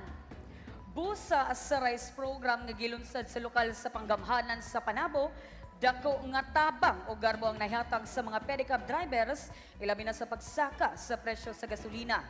Gikan sa pagpahigayon sa meeting sa City Social and Welfare Development Office, uban ng tricycle operators and drivers operation, hangtod sa pag-aproba sa City Mayor nga si 𝐍𝐄𝐖𝐒 Lampagos, musaka sa 1,000 ka benepisyaryo nga pedicab drivers ang nakadawat og 20 kilos nga bugas. Kauban ang dugang nga 2,000 ka prangkisa nga diretsong i-redeem sa gasolinahan. Gisugnaan ang pagpapadapod sa rice subsidy ni adtong Agosto 18, 2026 ug tong niaging Agosto 22, 2026 ang pagpadayon sa ikatulong paghatag sa rice subsidy sa Panabo City Gym. Tungod ni ining programa, mas migaan ang pang-adlaw-adlaw nga problema sa pagpanginabuhi sa mga city drivers. Kini si Gwen L. Hupia, alang sa Panabo News Panabo.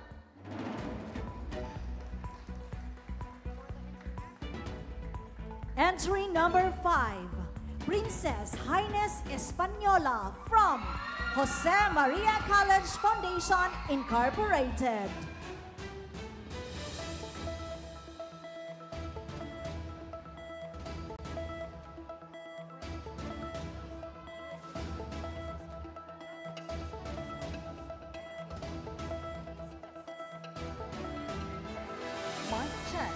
Mic check, 1, 2, 3.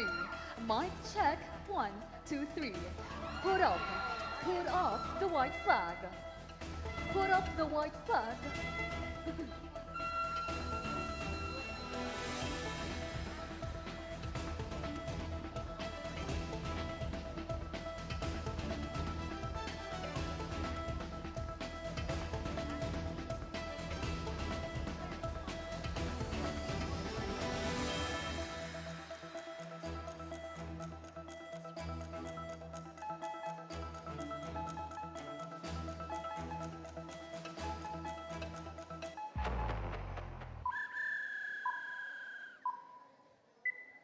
For the international news, U.S. and Iran continues dispute after ceasefire expires. Energy and oil market face risks.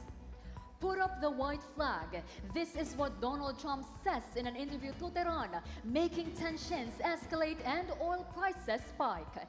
After the 2-month window of U.S.-Israel war on Iran to negotiate a peace deal expired on Monday, Donald Trump and Iran continued its aggressive exchange of remarks, resulting to another oil price hike for the first time on July 30. The dispute between countries affected the prices of Brent crude, reaching above $90 a barrel and trading at $91.63 on Tuesday morning. According to Angeline Ong, a senior technical analyst at the investing and trading platform IG, mentioned that Trump's bomb threats could be the moment the oil market shifts. Furthermore, the chief geopolitical strategist of Alpine Macro, Dan Almario, warned that the public, if the war does not end, then market shifts will persist. This is Princess Española for the Frontline News Panabo.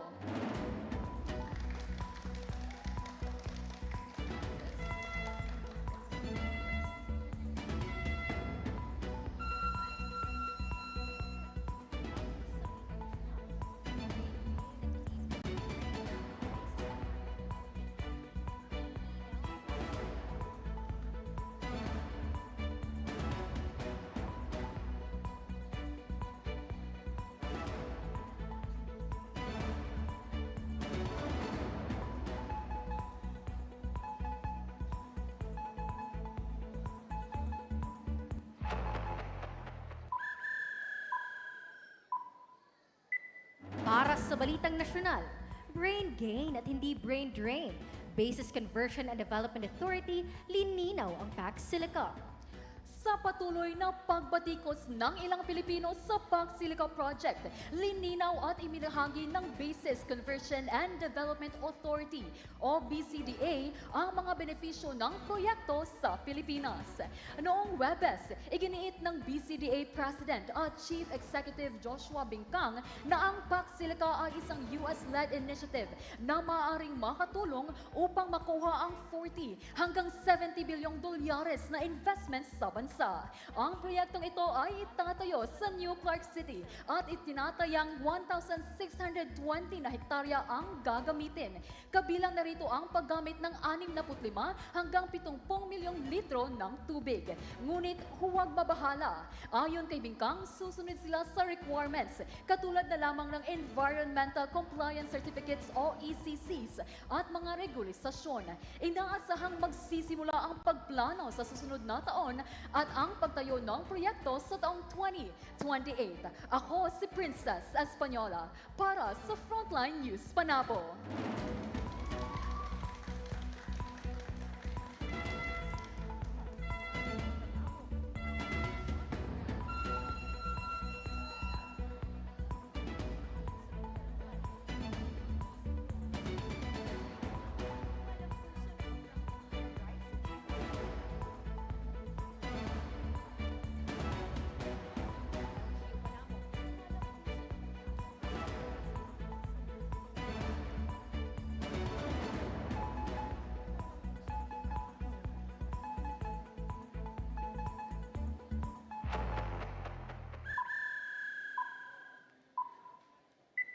Alang sa balitang lokal, LGU Panabo malampuso na programa sa Rice Fuel Subsidy.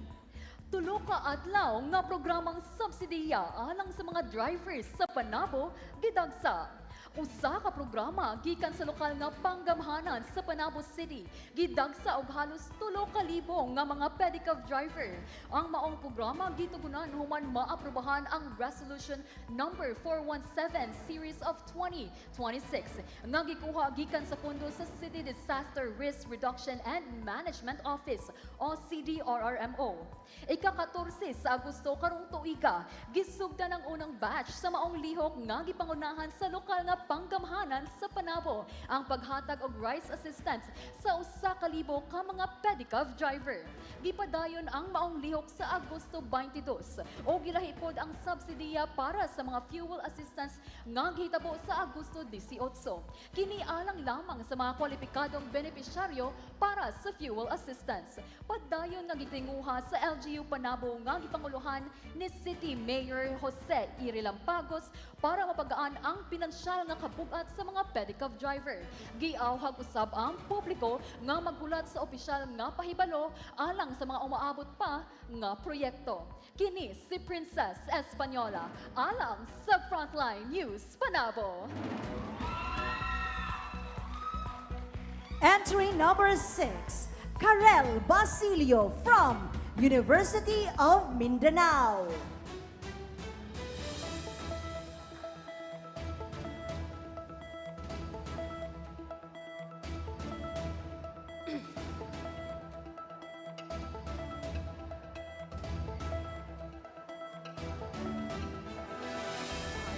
Hello, mic test.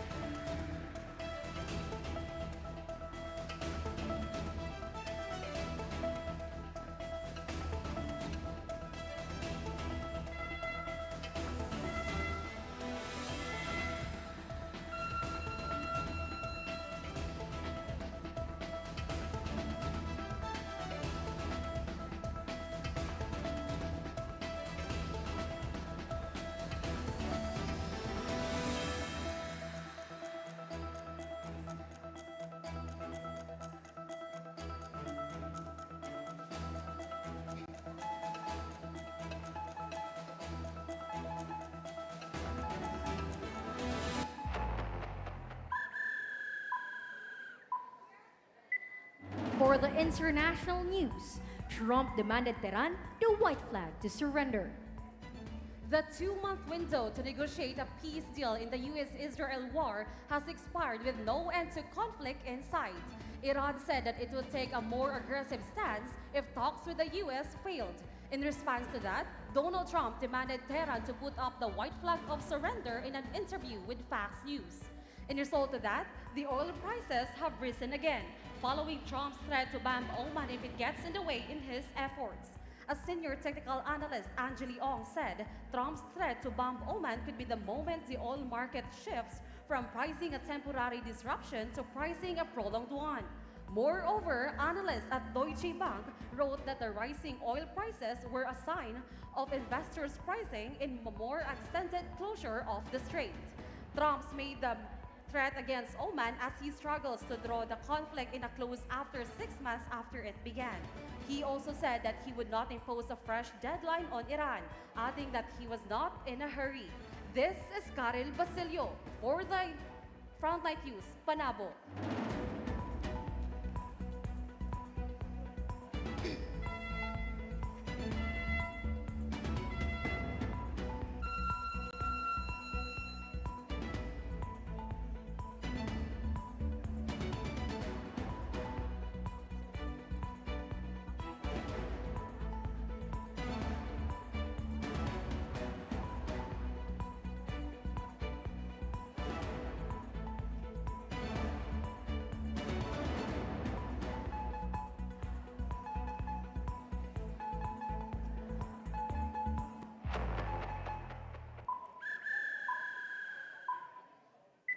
Para sa Balitang Nasyonal, PAC Silica Project para sa 130,000 high-quality jobs. Humaharap ngayon ng Pilipinas sa isang proyektong sabi kaya makapagbigay ng 130,000 high-quality jobs. Matatandaan na ang Pilipinas ay sumali sa PAC Silica Coalition noong buwan ng Abril bilang ika-13 miyembro. Sa kasalukuyan, mayroon na ang proposed industrial estate na aabot sa 1,620 hektarya sa New Clark City. Ayon naman kay Bases Conversion and Development Authority o BCDA President at Chief Executive Officer Joshua Bingkang, layunin nilang makapagbigay ng high-quality jobs para sa mga talentadong henerasyon na ito at maging brain gain imbes na brain drain. Anya, hindi makaapekto sa mga indigenous communities at meron nang naitalagang lugar para sa indigenous peoples ng Bamban, Porac at Florida Blanca. Dagdag pa niya, walang mining activities ang magaganap sa lugar at purely commercial lang ito at hindi para sa defense-related activities. Lahat na napagkasunduan sa proyektong ito ay nakabase sa Philippine laws kasabay ng BCDA Charter at Investors Lease Act. Inaasahan ang contract negotiations ngayong taon. Stage planning sa taong 2027 at sisimulan ang construction sa taong 2028. Ako po si Karel Basilio para sa Frontline News, Panabo.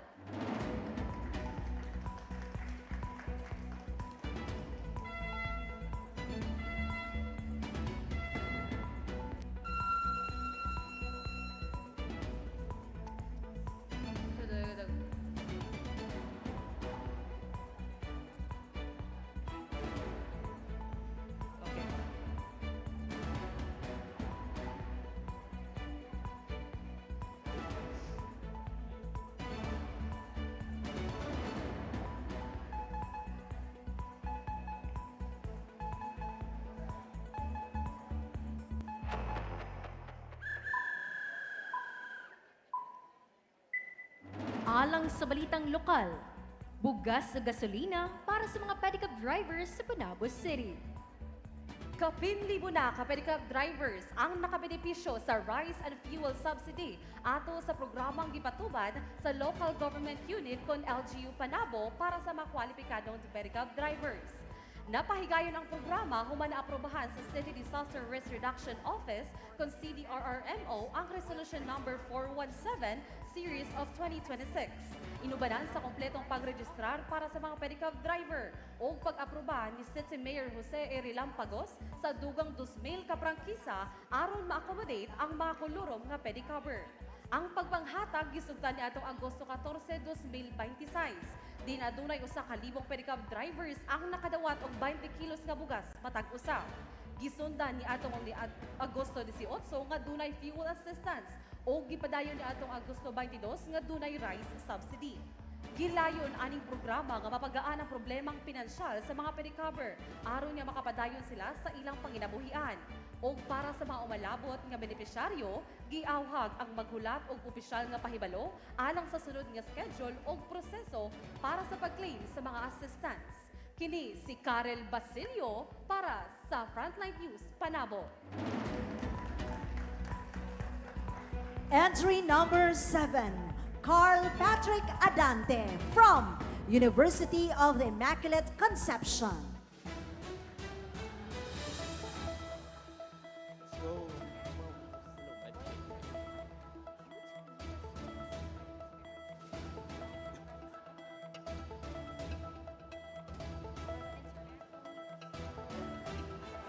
Mic check. Mic.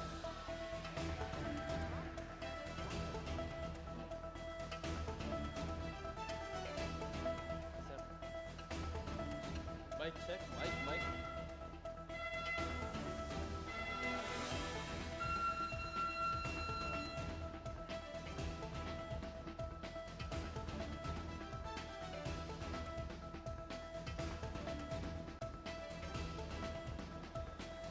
Hello. Mic check. Mic. Yeah, pwede pa doon. Padoon lang kami.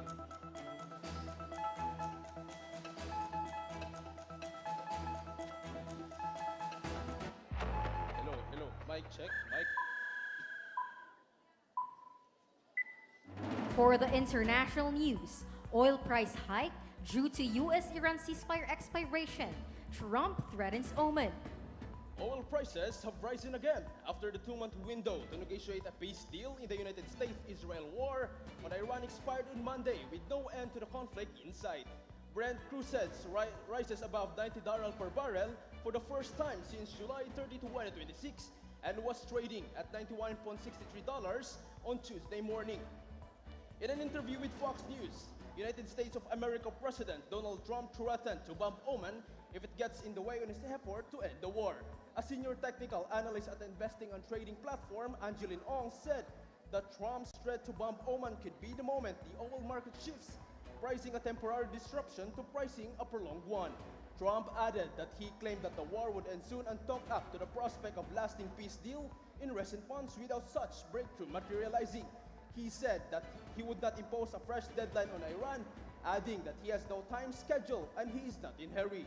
Chief geopolitical strategist of Alpine Macro, Dan Alanari, warned that if there was no end in fighting in the Middle East, energy prices could see a double whammy from that combined with Russia's ongoing war on Ukraine. Carl Adante for the Frontline News Panabo.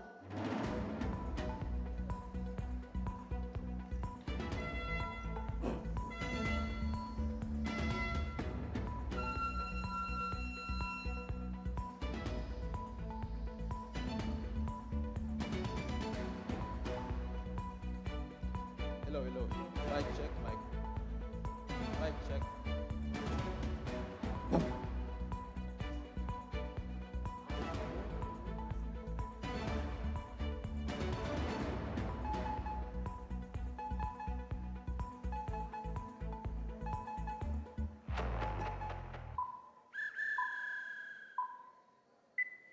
Para sa Balitang Nasyonal, proyektong Silica naglalayong magbigay ng mga trabahong may mataas na kalidad para sa mga Pilipino. Mahigit 130,000 ng mga trabahong may mataas na kalidad ang maaaring makamit ng mga Pilipino galing sa inirerekomendang Silica development sa New Clark City habang pinoposisyon ang bansa bilang sentro sa advanced manufacturing. Ayon kay Basis Conversion and Development Authority o BCDA President and Chief Executive Officer na si Joshua Bincang, na ang US-led initiatives ay maaaring makalikom ng $40 billion hanggang $70 billion sa investments pag ito'y fully developed na kung saan naglalayong magbigay ng mga oportunidad para sa mga Pilipinong inhinyero, mananaliksik, graduate sa computer science at iba pang highly skilled na mga profesional upang bumuo ng kani-kanilang career sa bansa. Dagdag pa ni Bincang na ang mga kontrata sa naturang proyekto ay maaaring magsimula ngayong taon kasunod ng planning stage sa 2027 at pagsisimula ng konstruksyon sa 2028. Ang Silica ay isang high-tech manufacturing and innovation hub sa ilalim ng Luzon Economic Corridor na naglalayong may posisyon ang Pilipinas bilang pangunahing daluyan sa global supply chains para sa semiconductors, artificial intelligence o AI at critical minerals. Kabilang ang Pilipinas na sumali sa Silica Coalition sa Abril bilang ika-13 na miyembro at mula noon ang naturang coalition ay lumawak na mahigit sa 30 na mga bansa. Carl Adante para sa Frontline News Panabo.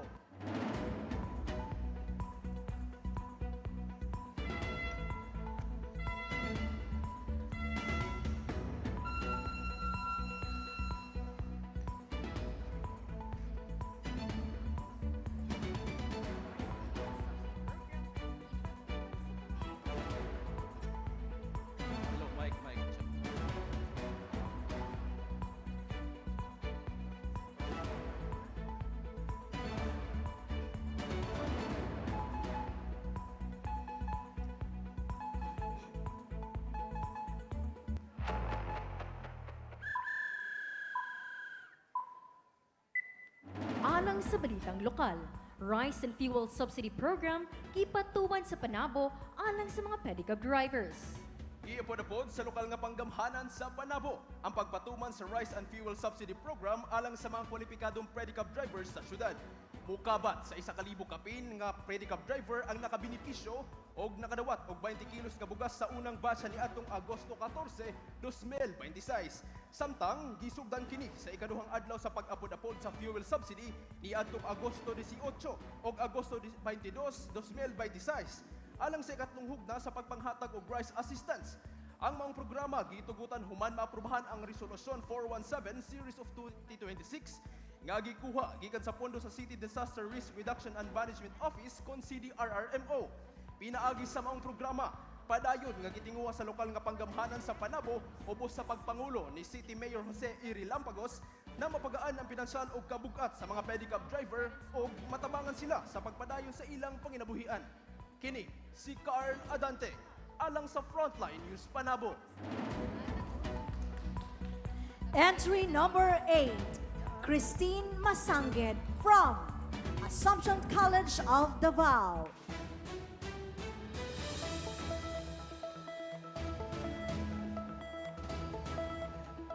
Gaga.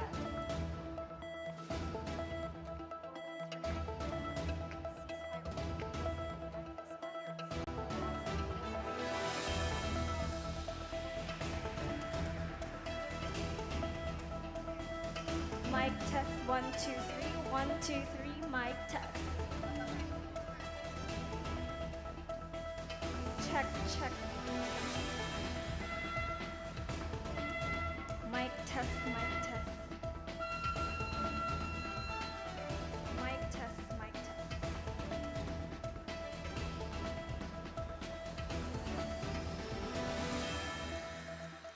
Check check check check.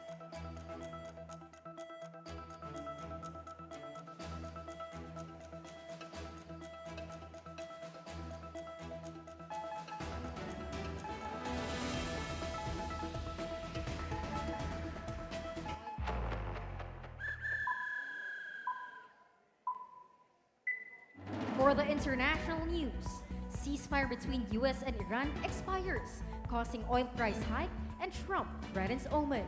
$90 per barrel for the first time since July 31 and was trading at 91.63 are the increasing prices of Brent crude. According to the senior technical analyst Angeline Ong on her social media account, that if Trump continues to threaten Oman, the oil price hike may continue to increase. It is noted that Trump threatened to bomb Oman if it gets in the way between the US-Iran war. The Iranian military spokesperson Ibrahim Solfaghari claimed that vessels attempting to pass through the strait would be attacked. However, Trump repeatedly claimed that the war between US-Iran would end soon. He also added that he is not in a hurry and have no time to schedule. As this conflict continues, oil and gas prices are also expected to increase, and the peace between US and Oman may also be disrupted. This is Christine B. Masangid for the Frontline News, Panabo.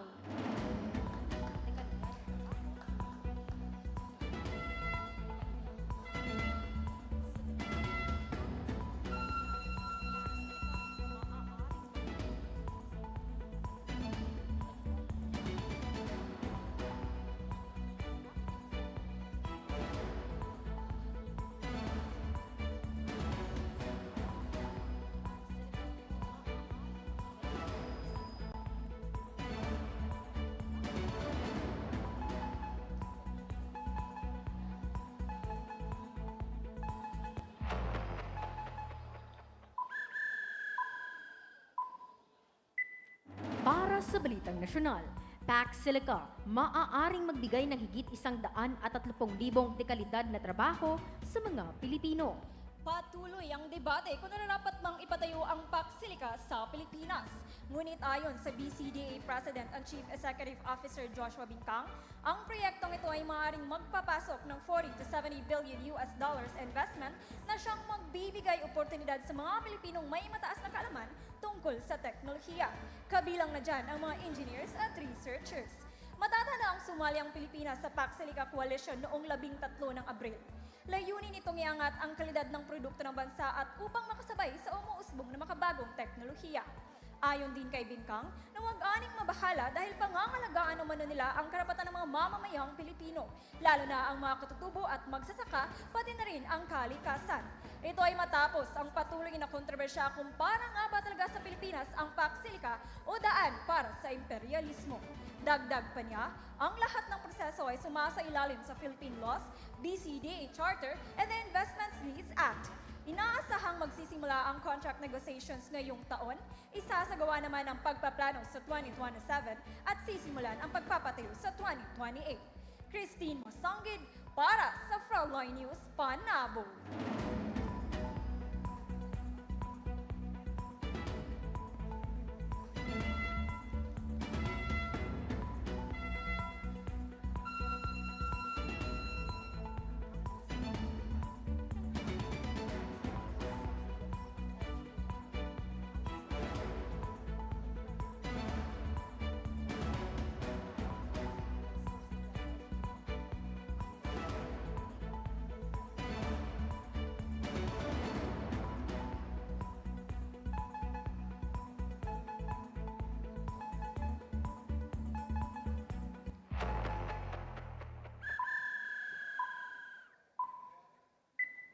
Alang sa balitang lokal, nang hatag og rising fuel subsidy ang LGU Panabo alang sa mga residente nilang pedicab drivers. Gipatuman sa lokal nga panggamhanan sa Panabo ang Rice and Fuel Subsidy Program alang sa mga pedicab drivers sa syudad. Kiniisip tabang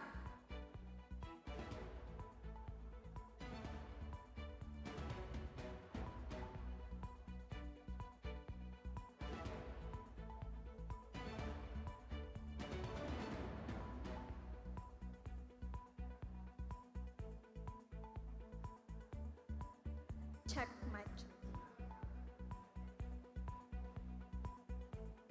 Gipatuman sa lokal nga panggamhanan sa Panabo ang Rice and Fuel Subsidy Program alang sa mga pedicab. Once again, entry number 8, Miss Christine. This is your Cebuano News. Alang sa balitang lokal, nang hatag og rice and fuel subsidy ang LGU Panabo alang sa mga residente nilang pedicab drivers.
Once again, entry number 8, Christine Masangid for local news. Alang sa balitang lokal, nang hatag og rice ug fuel subsidy ang LGU Panabo alang sa mga residente nilang pedicab drivers.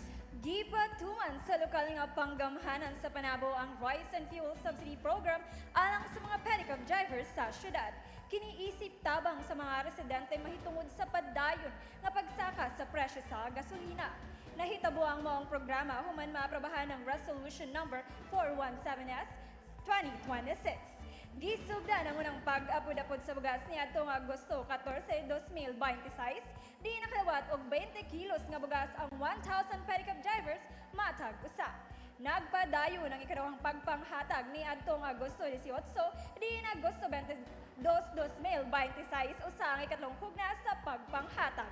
Mao kilang gitugtan nga makuha ang mga wala pa nakakuha na naa sa kanilang opisyal nga listahan.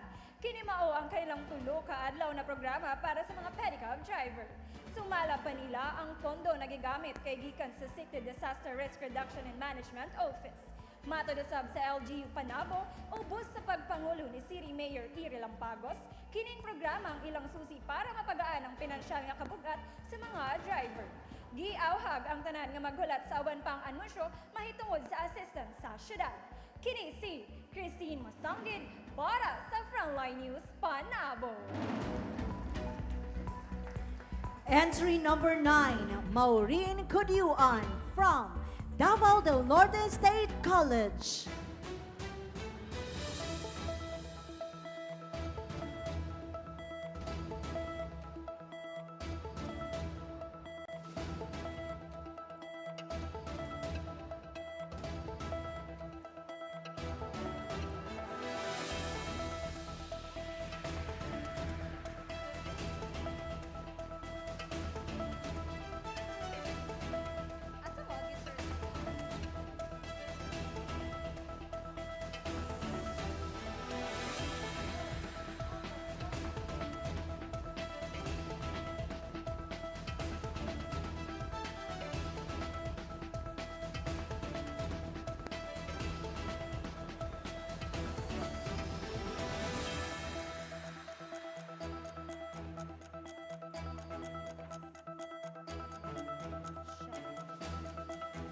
Check.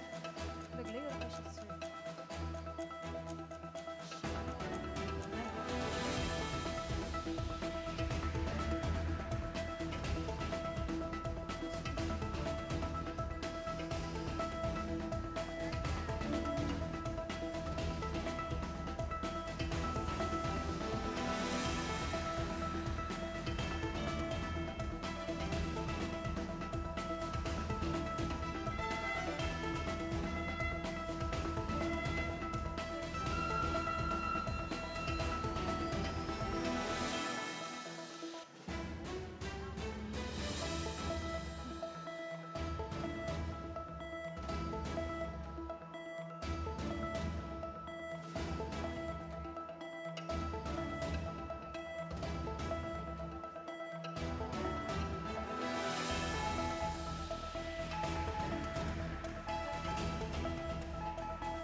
For the international news, rise of oil price expected with Trump's threat to omen after US-Iran ceasefire expires.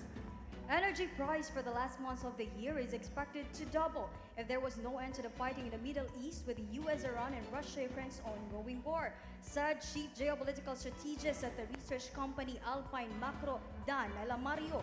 This is after the US-Iran ceasefire expires on Monday with no end to the conflict in sight.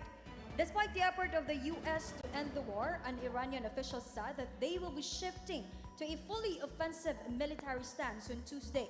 The same day, a cargo ship was attacked while traveling through the strait. With this, Trump made a threat to bomb Oman if it continues to get in his way as it tries to end the war. If this happens, the oil market could shift from pricing a temporary disruption to pricing a prolonged one, urging a rise in the oil prices. This is Mauro Responso for the international news.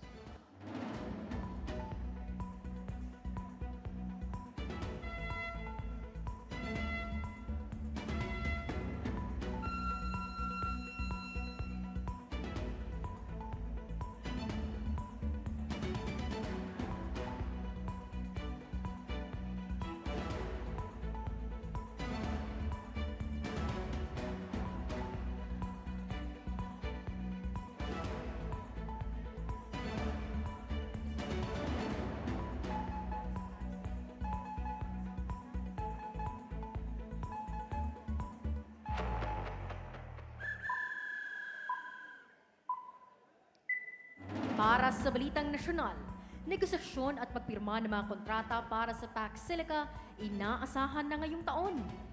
Sa kabila mga nagsilabasang komento at tanong tungkol sa magiging epekto ng proyekto sa kalikasan, ay inaasahan ang pipirmahan ng mga kontrata para sa PAC Silica project sa taong ito.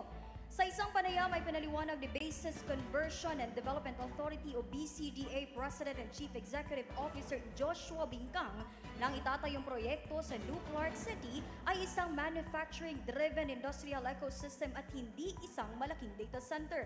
Ayon kay Bingkang, hindi manggagaling sa lupa ang tubig na gagamitin para sa proyekto dahil mayroong alternatibong pagkukunan ng tubig ang BCDA para dito kung saan iipunin at iibakin ang tubig ulan para sa proyekto. Dagdag pa dito, sinabi din ng BCDA na tinatayang 130,000 trabaho ang maaaring mabuksan para sa mga Pilipino dahil sa nasabing proyekto.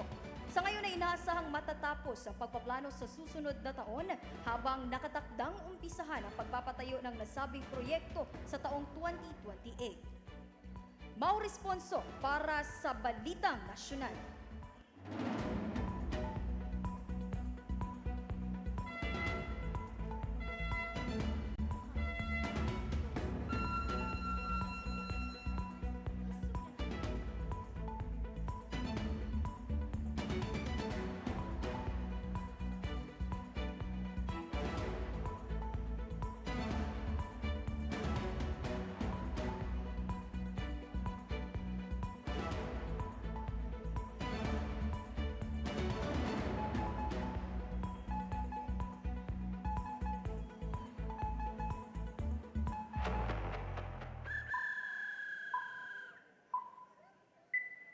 Alang sa balitang lokal, Rice and Fuel Subsidy Program alang sa mga pedicab drivers, gisugda na. Nagmalapuson ang pagapod-apod sa Rice and Fuel Subsidy nga gisugdan sa lokal nga panggamhanan ning bulan sa Agosto 2026 alang sa mga kwalipikadong pedicab drivers sa syudad sa Panabo. Sa unang hugna sa pagpanghatag gidawat og 20 kilos nga bugas ang mga benepisyaryo samtang sa ikaduhang adlaw giapod-apod usab ang fuel assistance nga ilang makuha direkta sa gitakdang gasolinahan sulod sa lungsod. Ang maong programa nga gipahigayon sulod sa Panabo City Gym gikuha gikan sa pundo sa City Disaster Risk Reduction and Management Office kun CDRRMO human giaprobahan ang Resolution number 417 series of 2026. Sa karon giauhag ang mga benepisyaryo ug ang publiko nga magulat sa opisyal nga mga pahibalo alang sa sunod nga hugna sa pagpanghatag ug proseso sa pagdawat sa maong mga assistance. Kini si Mau Responso alang sa Balitang Lokal. Entry number 10, Vladimir John Basinang from University of Mindanao Panabo College.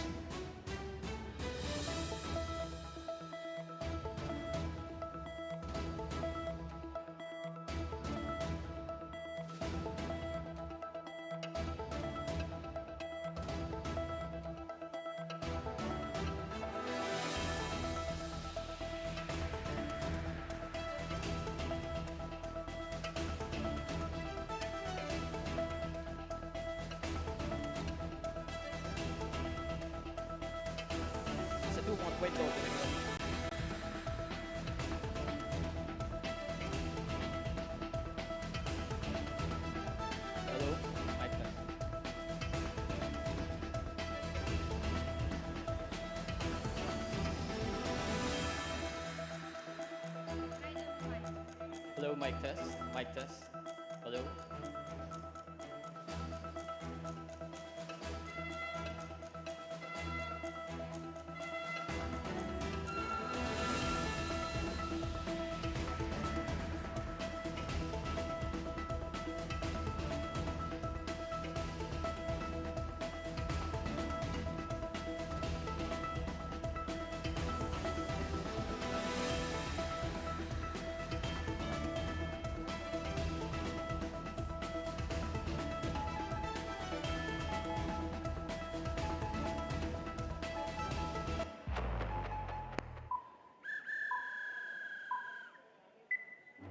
For the international news, Tensions in the Strait of Hormuz stirs again as ceasefire between US and Iran expires.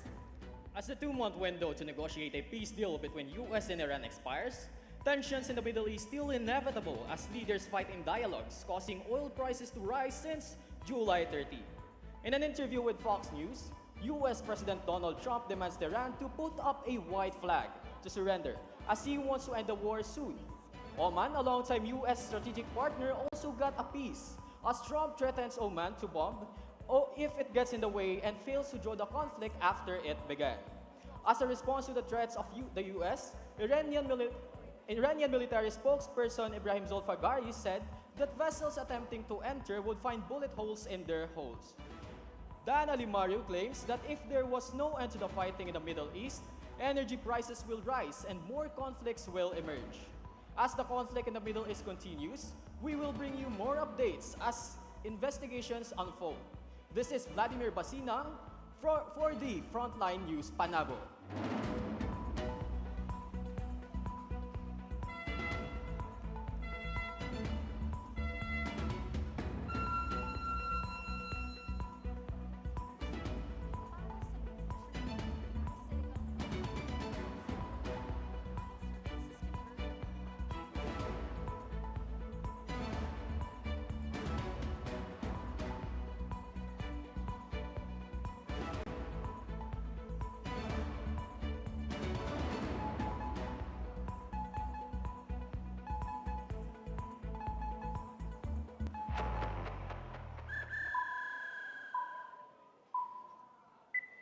Para sa Balitang Nasyonal, PAC Telecom makatutulong sa mga Pilipino ayon sa Basis Conversion and Development Authority. Ang PAC-Silica na balak itayo sa New Clark City ay inaasahang makapagbibigay ng 130,000 trabaho para sa mga Pilipino kapag naaprubahan ito. At magbibigay daan sa Pilipinas bilang isa sa mga kilalang bansa na gumagamit ng lokal na mineral sa pagproproseso ng semiconductors at AI.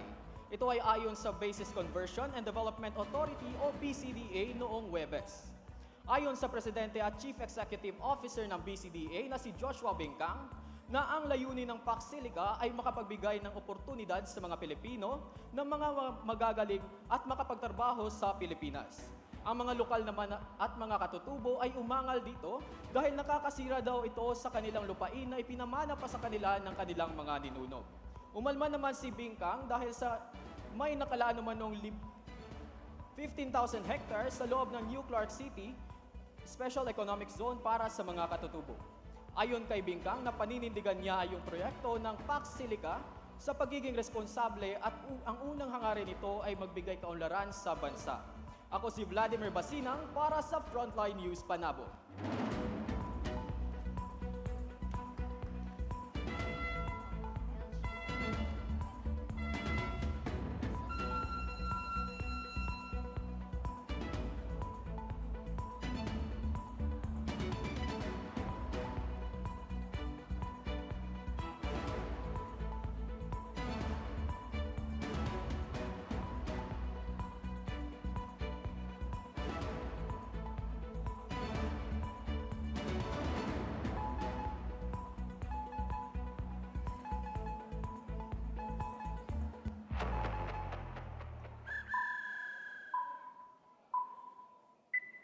Alang sa balitang lokal, LGU Panabo naghatag og rice and fuel subsidy sa mga pedicab drivers. Paghuman maaprubahan ang Resolution number 417 Series 2026, muubot sa isa kagatos ang nakadawat og rice and fuel subsidy sa syudad sa Panabo ni atong Agosto 14, 18 ug 22. Ang maong programa na aprubahan sa tabang sa LGU Panabo, City Social Welfare and Development o CSWD o Tricycle Operators and Drivers Association o TODA. Nakanunay gitkita para sabutan ang mga giplanong programa ubos sa pagpangulo ni Mayor Jose E. Relampagos. Giaprubahan usab ni Mayor ang 2,000 ka mga prangkisa sa mga pedicabers aron makapasada nga legal ug dili mahulog nga koloro. Pinaagi sa maong programa, daghang pamilya sa Panabo ang matabangan niini. Ug samtang padayon pa pagpanghatag sa LGU Panabo, atang-atang kita sa mga bagong balita. Ako si Vladimir Basinang para sa Frontline News Balita. Entry number 11, Ramel Ligue from North Davao Colleges Incorporated.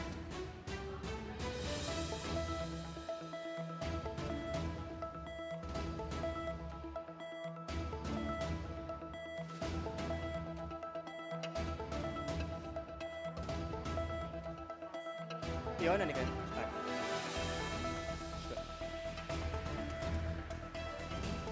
Mic testing 1, 2, 3 ABC.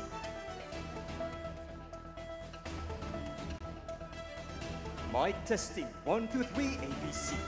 To God be the glory.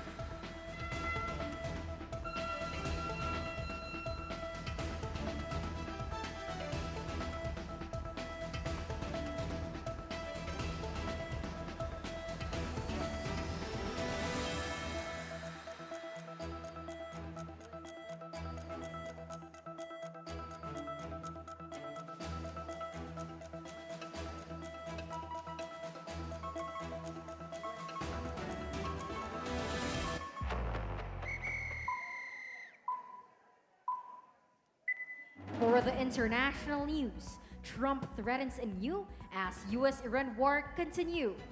With the ongoing tension in the Middle East, United States President Donald Trump has threatened to bomb Oman if it gets in the way and demanded Iran to put up the white flag of surrender.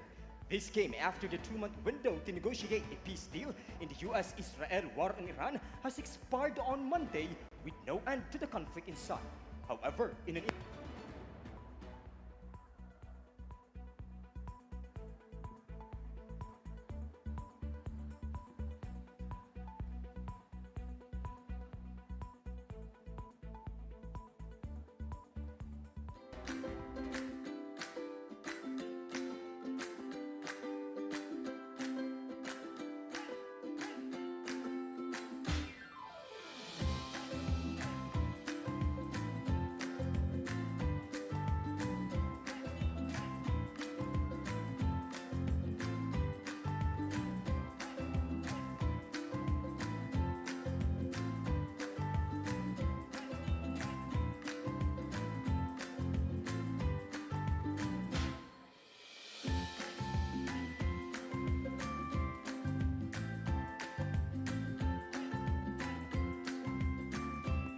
mic testing.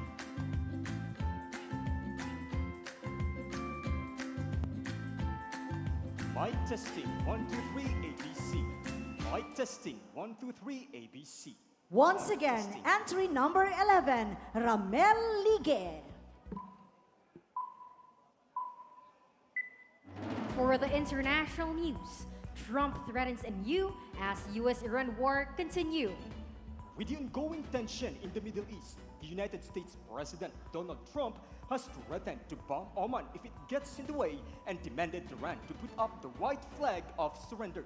This came after the 2-month window to negotiate a peace deal in the US-Israel war on Iran has expired on Monday with no end to the conflict in sight.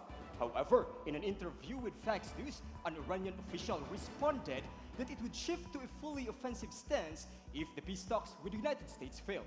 On the other hand, the chief geopolitical strategist at the research company Alpine Macro, Dan Alamario, warned that if the war in the Middle East persists, the oil and gas prices will continue to escalate as the Brent crude rose above $90 a barrel for the first time and was trading at $91.63 since July 13. This is Ramel Ligue for the Frontline News, Panabo.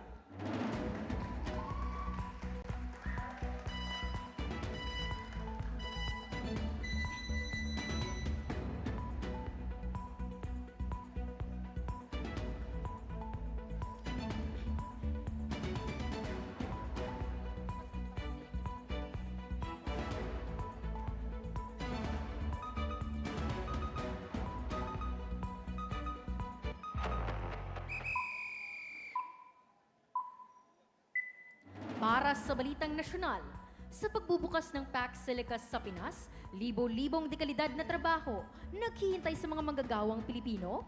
Aabot sa mahigit 130,000 mga dekalidad na trabaho at oportunidad ang maaaring magbukas sa bansa kung tuluyang maipasa ang Pax Silica project sa Nuclear City ayon kay Bases Conversion and Development Authority o BCDA President at Chief Executive Officer Joshua Bingkang nitong Martes. Sa isang press briefing sa Malacanang, isinaad ni Bingkang na ang Pax Silica ay maglalagay sa bansa sa mataas na posisyon sa global supply chains ng semiconductors, artificial intelligence o AI at mga produktong mineral kung saan posible umanong umabot sa mahigit 40 hanggang 70 bilyong dolyar na investments ang papasok sa bansa. Dagdag pa nito, ang proyekto na pinangungunahan ng Estados Unidos ay isang malaking tulong para sa mga Pilipinong inhinyero, mananaliksik, computer science graduates at iba pang mga profesyon sa pagpapalawak ng kanilang mga abilidad. Matatandaang naging kasapi ang Pilipinas bilang ika-13 miyembro ng Pax Silica Project nitong Abril kasama ang 30 pang mga bansa sa buong mundo. Ito si Ramel Ligue para sa Frontline News, Panabo.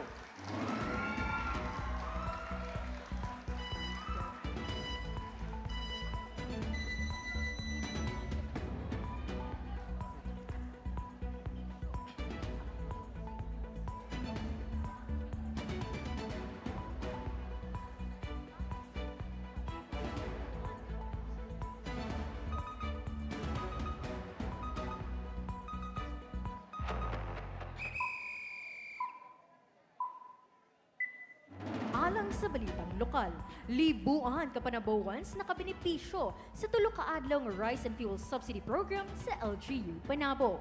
Subay sa tumong nga masuportahan ang panginabuhian sa mga Panabowans sulod sa tulo ka adlaw, gipahigayon ang Rice and Fuel Subsidy Program sa lokal nga paggamhanan sa Panabo kun LGU. Mobalor sa 1,000 ka mga benepisyaryo ang nahatagan og 20 kilos nga bugas sa unang adlaw ni adtong Agosto 14 ning tuiga. Kun asa gisundan kini sa ikaduhang adlaw ni adtong Agosto 18 alang sa pag-apod-apod sa fuel assistance. Samtang gipahigayon usab ang ikatulong hugna sa rice subsidy sa Panabo City Gym ni adtong Agosto 22 alang sa pag-apod-apod sa mga bag-o ug wala pa nakakuha. Gipamatud-an sa maong kalihukan ang padayong suporta alang sa mga Panabowans kung asa gisuportahan usab kini sa lokal nga panggamhanan ug sa mayor sa syudad nga si Mayor Jose E. Relampagos uban ang mga nagkadaiyang ahensya sa syudad. Kini si Ramel Ligue alang sa Frontline News Panabo.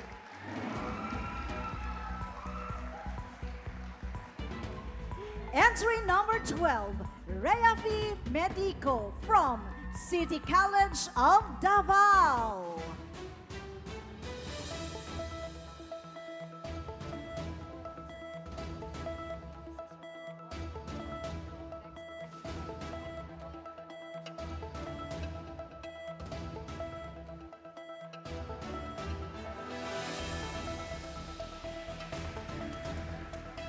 Mic checked.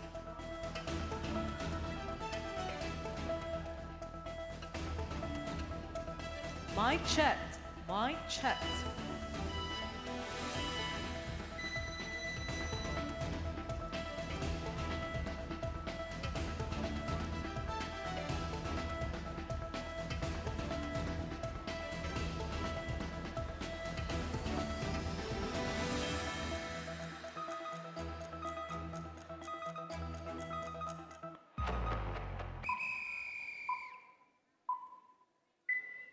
For the international news, U.S.-Israel war on Iran affects the rising prices of the oil, with Trump threatening Oman.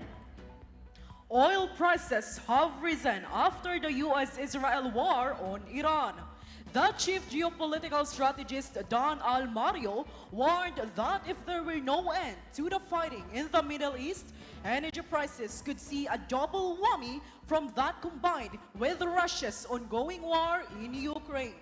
Moreover, senior technical Angeline Ong said that Trump's threat to bomb the Oman could be the moment the oil market shifts from pricing a temporary disruption to pricing a prolonged one.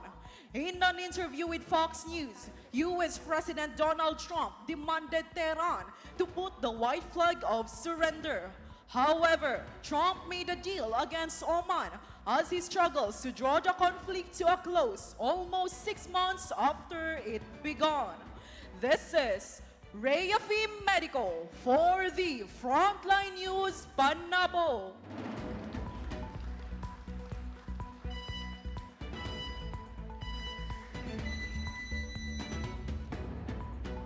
Mic chest, mic test, mic test. Sana alwatan, bro.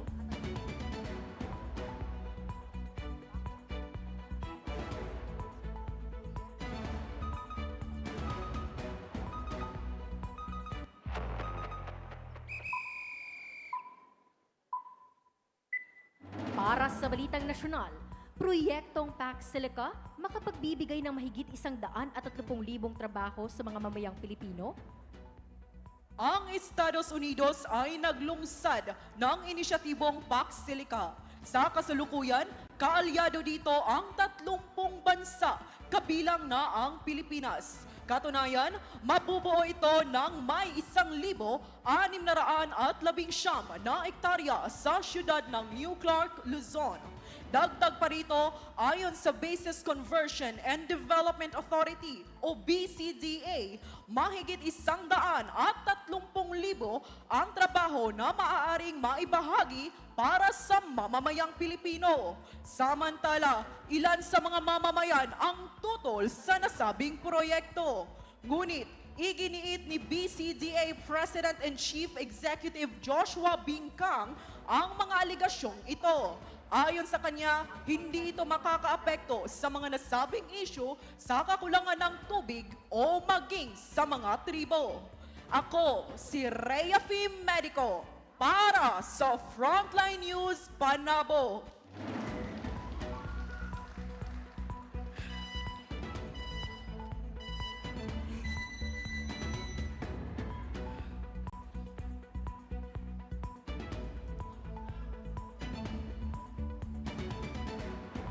Mic chest, mic test.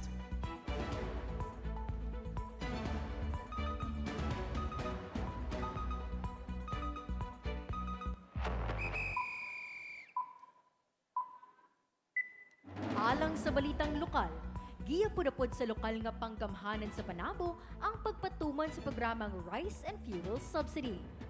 Abril 7, 2026, gipahigayon sa City Social Welfare and Development Office o CSWDO ang meeting uban sa mga presidente sa driver diin nahisgutan ang fuel subsidy o cash relief assistance. Dugang niini, gitugutan ni Panabo City Mayor Jose Ire Lampagos ang dugang nga duha ka gatos ka prangkisa. Gipahigayon ang maong kasabutan atong Agosto 14, 18 o 22 sa Panabo City Gym.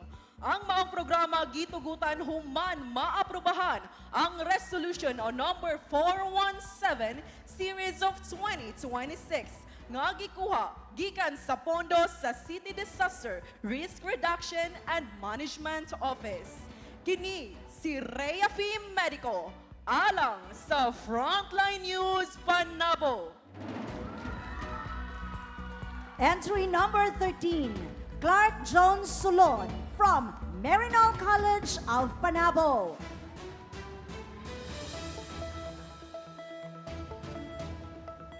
Hello, sound check. Sa dulo, pagsugod sa mikropono. Sound check, 1, 2, 5. Sound check, sound check.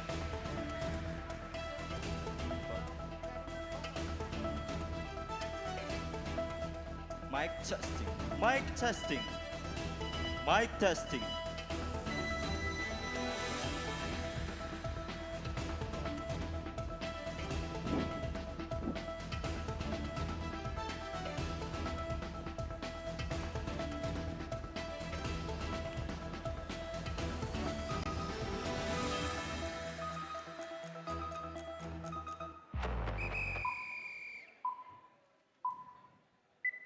For the international news, oil prices jump after U.S.-Iran ceasefire expires. Trump threatens Oman.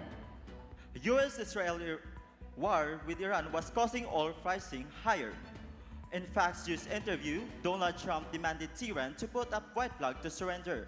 At the second time, when Trump threatened the U.S. strategic partner, he also threatened Oman if he gets in the way of his effort to end the war. Muscat pulls back with talks with Tehran that there will be an energy crisis after restoring normal flights with Hamas. However, the UK Maritime Trade Operations Agency, the cargo was attacked while traveling to the strait early on Tuesday. This is Clark Salon for Frontline News Panabo. Sorry, sir.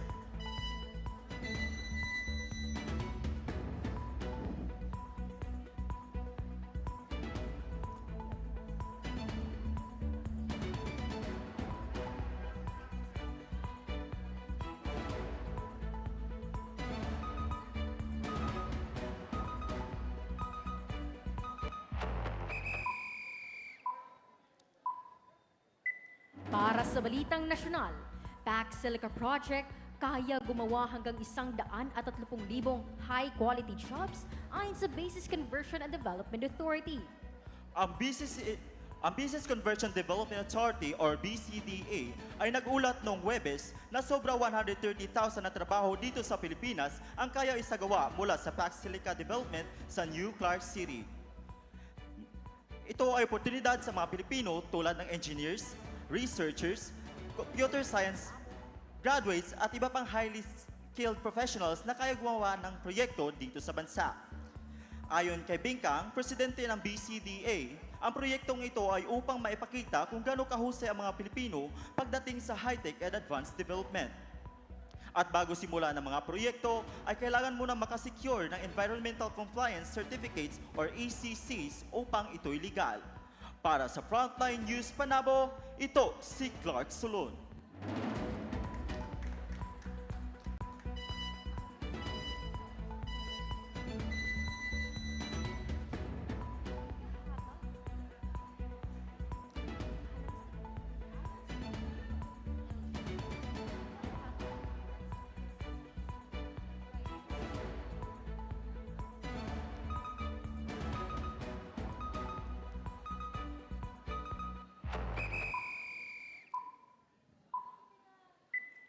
Alang sa balitang lokal, LGU Panabo gahatag og rice fuel subsidy sa mga pedicab drivers. Nagpatuman ang Panabo City sa Rice and Fuel Program para sa mga kwalipikadong tricycle driver diri sa lungsod. Kinigihimo para suporta sa matag-isa ka mga tao na labi na karon na grabe pagsaka ni ining presyo sa gasolina. Niadtong Agosto 14 ning ining tuiga, gisugdan og papanghatag og rice assistance na mokabat og 1,000 ka tawo ang nakadawat og tag 20 kilos. Gikuha ang pondo gikan sa City Disaster Risk Reduction and Management Office or CDRRMO. O gisunod usab og pagpanghatag ang ikaduhang assistance niadtong Agosto 18. Dili kini cash kundi gasolina mismo ang gipangapod-apod sa matag kwalipikadong tricycle driver. Kiniubos sa pagpangulo ni Jose A. Relampagos ang maong pagpadayon sa maong programa. O katong mga benepisyaryo na wa nakadawat pero nasa listahan, gitugutan sila na pwede makuha ang assistance hangtod alas 4 sa hapon. O giauhag sa tanan na magulat sa maong opisyal na pagpahibalo para sa masunod na mga pag-claim sa assistance. Alang sa Frontline News Panabo, ako si Clark Salon. Entry number 14, Harthea Cuerda from 𝐍𝐶 College Foundation Incorporated.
For the international news, oil and gas prices spike high after the Middle East countries' war.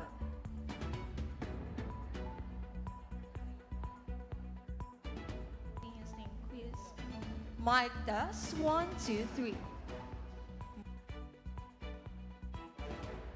Again, entry number Mic 14. test. Mic test. 3, 2, 1.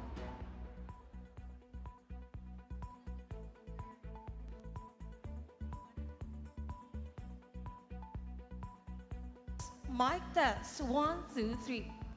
Again, entry number 14, Harthea Cuerda.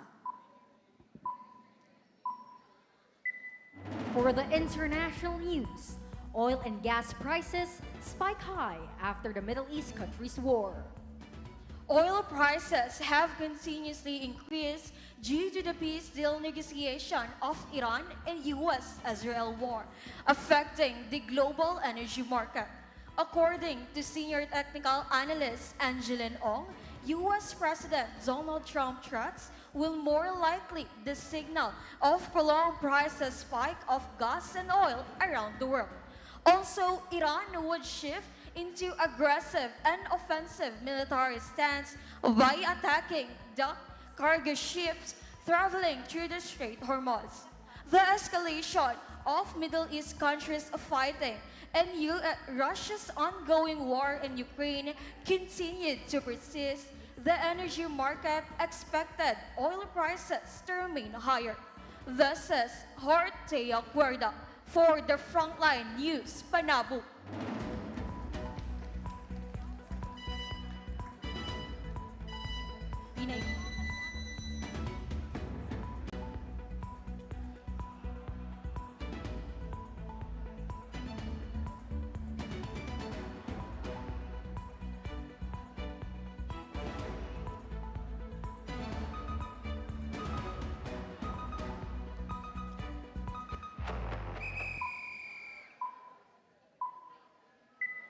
Para sa Balitang Nasyonal, Basis Conversion and Development Authority, ipapalaganap ang tax silica initiatives sa bansa.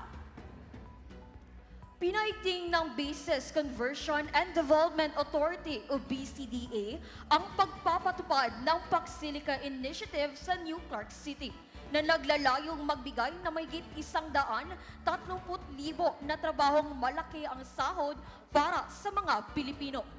Ayon kay BCDA President at Chief Executive Officer Joshua Bingkang, ang isa sa guwang proyekto ay magbibigay oportunidad para sa mga mahuhusay na mga Pilipino dahil maaaring mag-invest ang Estados Unidos ng mahigit 70 bilyong dolyar kung matatapos ito.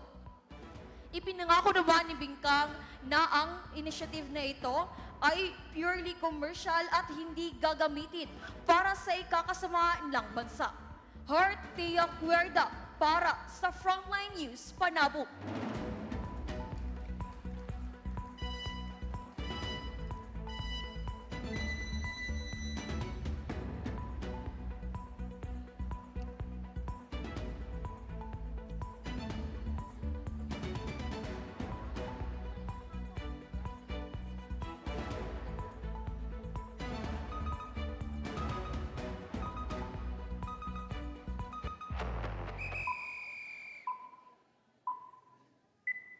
Alang sa balitang lokal, LGU Panabo magahatag og rice and fuel assistance sa mga pedicab drivers.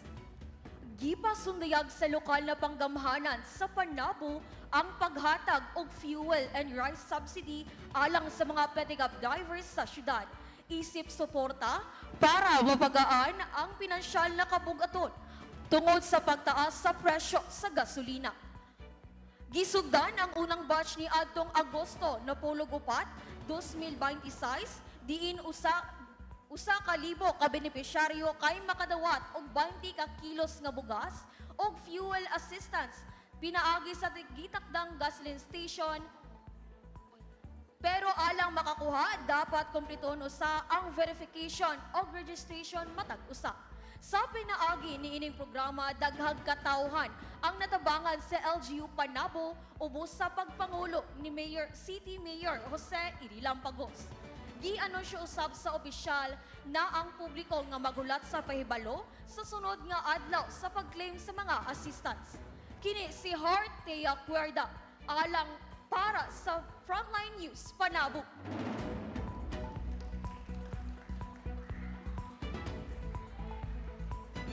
Entry number 15, our last entry for college category, Adrian Jake Silutan from Davao del Norte State College.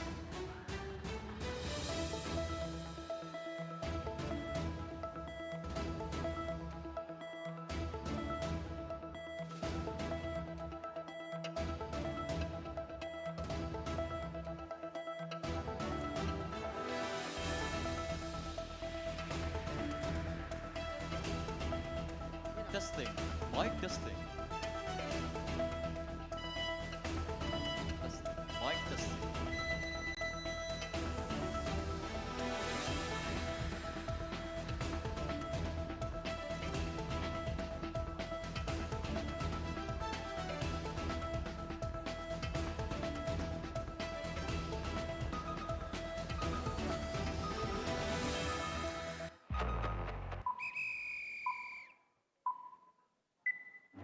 For the international news, Trump threatens Oman's oil prices have risen. Donald Trump demanded Oman to get in his way in his effort to end the war, the second time undirected such a threat in an interview with Fox News on Monday. According to senior analyst Angeline Ong, in an investigating and trading IG platform, Trump threatens Oman to bomb Oman that would cause the shift of oil market. From pricing prolonged disruption to pricing prolonged one. Meanwhile, this issue would shift the energy market if this would sustain and cause to intense conflict. This is Adrian Silutan for the Frontline News Panabo.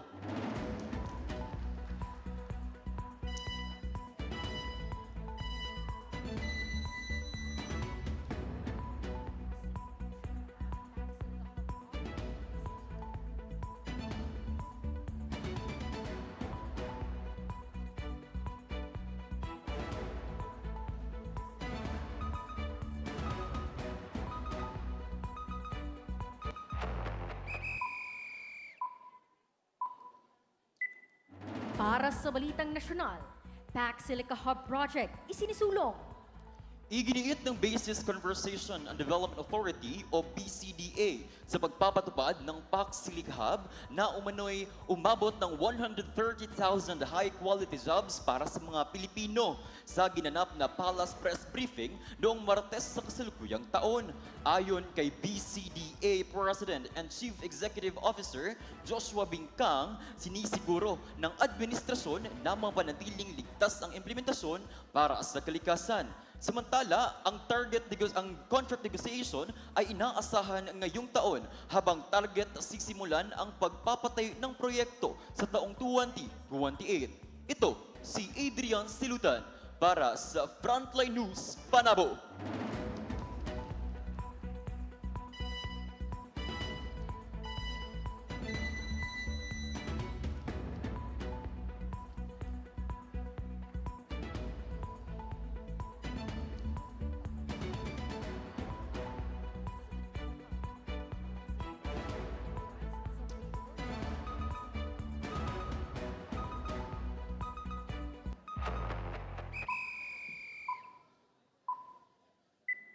Alang sa Balitang Lokal, Rice and Subsidy Program alang sa mga drivers sa Panabo, ipahigayon.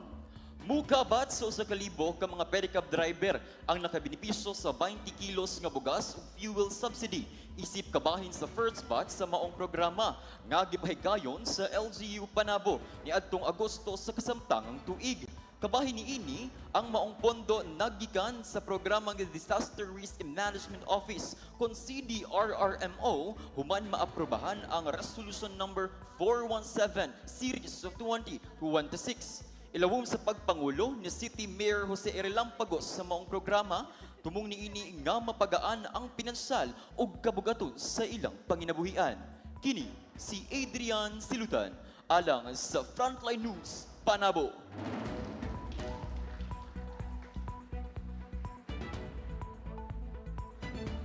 And it's a wrap, everybody. Congratulations to our senior high school participants and of course our college participants as well. Let's give them a very big round of applause, please. Ay, kahinay, dili nila deserve. Mas kusog pa ato, isa pang malakas na palakpakan. Woohoo! Maka-rejoice na gid sila kay It's a Wrap. Tapos na ang paghihirap ng ating mga contestants, no? I know na kitang tanan murag nabutangan og smile sa atong mga faces kay ay humana, I'm so proud sa akong crush. I'm so proud sa akong friend, sa akong sister, sa akong brother, sa akong student. I'm so proud of them for doing their best, diba? And even I nga nag-host lang, I am very much proud of everybody. Isa pa gang palakpakan, be. Sige pa, with cheer. Ina, go crush! Go student! The best, diba? Ibang klase talaga ang mga talents natin this morning. Grabe, nakaka-wow. So, you know, of course, to give them, to show our appreciation, let me invite Mr. Michael, our Panabo City Information Officer, to reward them with the certificates of appreciation. Sir Michael Angelo Resueños, sir. I request your assistance po. With the certificate of appreciation. And let's start with certificate of appreciation is awarded to Jandian Esteban in sincere appreciation for her unwavering support as one of the adjudicators during the 6th News Broadcasting Competition in line with the Press Freedom 2026 celebration, anchored on the theme, Truth in the Digital Age, Strengthening Media Integrity in Panabo. Given this 29th day of August 2026 in Panabo City, Davao del Norte. Once again, this certificate of appreciation is awarded to Ms. Jandian Esteban. Let's give ma'am a big round of applause, please.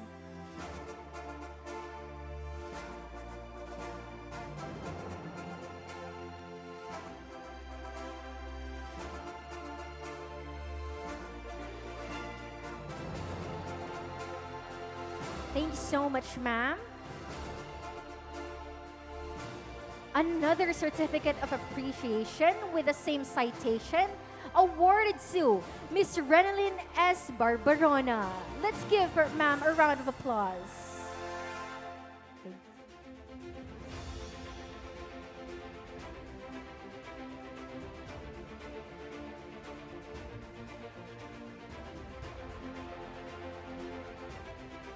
All right, smile for the picture. What a wonderful smiles we have here. Thank you so much, ma'am.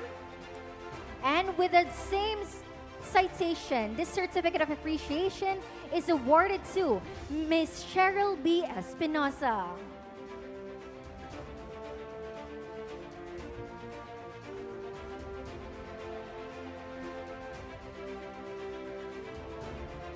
Big smiles. All right, let's give once again our judges a big round of applause, please.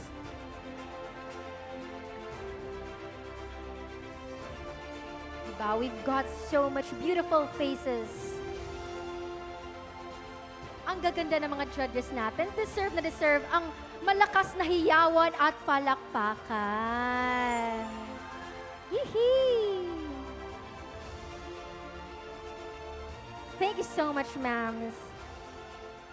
And of course, let's award the certificate of participation to our magaganda and ang gagwapo ng mga participants. Starting with Certificate of participation is awarded to Miss Aliana Simbahon. I request Miss Aliana to please come here. Okay, and Lord Jerome Cervantes, Jada Nicole Y. Librero, Daniela Bryde Ferrolino, Stacy Keith Paras, Alexandria M. Magay, Chloe Layosa, Mariel Hinco, Gianni Manisa B. Hikaduge, Renaline Palma. Thank you so much, everyone, the participants, especially ang gaganda at ang gwagwapo, diba? Thank you so much for gracing us with your presence and for showing us your talent in broadcasting. Thank you so much for showing us what a true journalist means.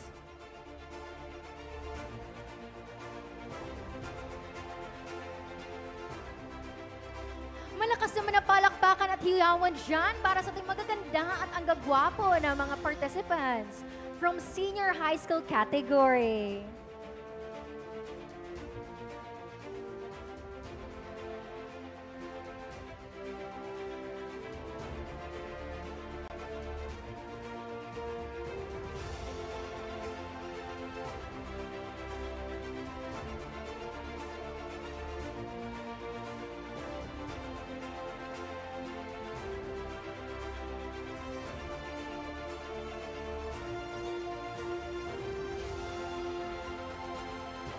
Smile, smile.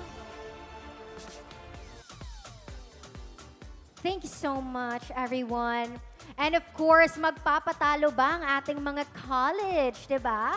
Starting with John Steve Apostol, Gwen Jupia, Princess Highness Española, Carol Basilio, Carl Patrick Adante, Christine B. Masingguid, Moren R. Cardioan, Vladimir John D. Basinang, Romel E. Ligue, Rayafi S. Medico, Clark Jones A. Salon, Adrian J. Z. Silutan, Horthea Cuerda, and of course, Gira Bayabaya.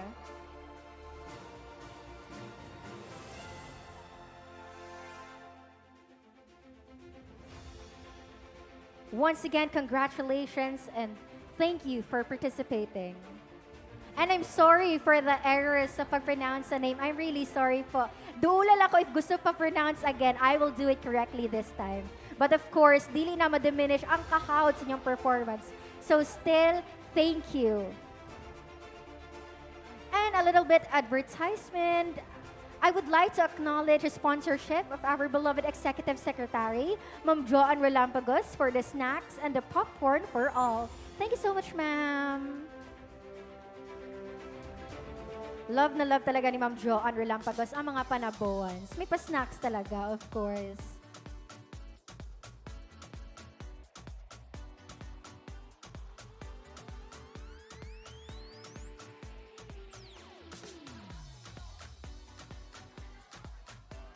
All right.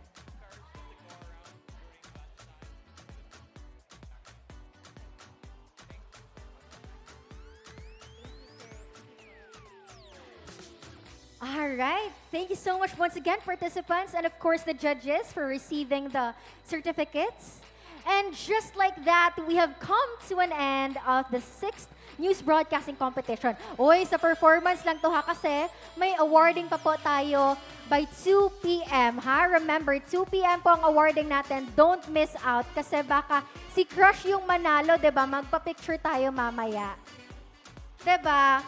And of course, I encourage everyone na mag-look around din sa ating Lamdag exhibit. Maraming offices and agencies na nag-prepare, diba? Ang gaganda ng mga i-prepare nila na exhibit. So, you guys should look around and see ano ba ang mga services na gina-offer ng ating city offices and agencies. Now, today, it was such a wonderful morning. We have witnessed young people use their voices to inform, educate, and uphold the value of truth, that is certainly something deserving of applause. Because I believe no, in this era of digital information, especially here in the Philippines, where news and information spread rapidly through social media, the responsibility to know what is true and to share only what is accurate matters more than ever.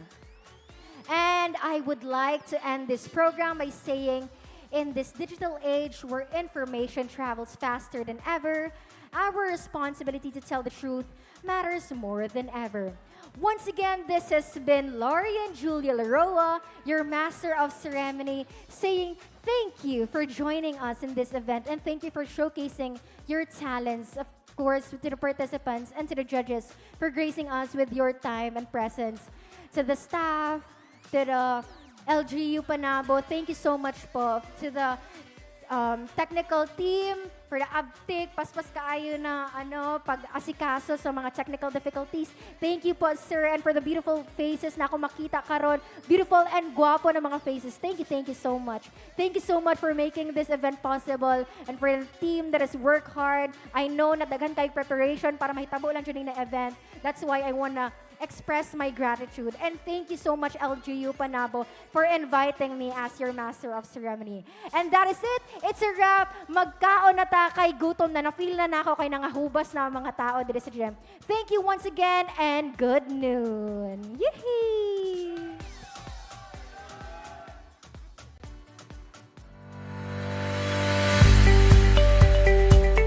Information is more than knowledge. It is an opportunity. Yet, many citizens remain unaware of the government programs and services available to them.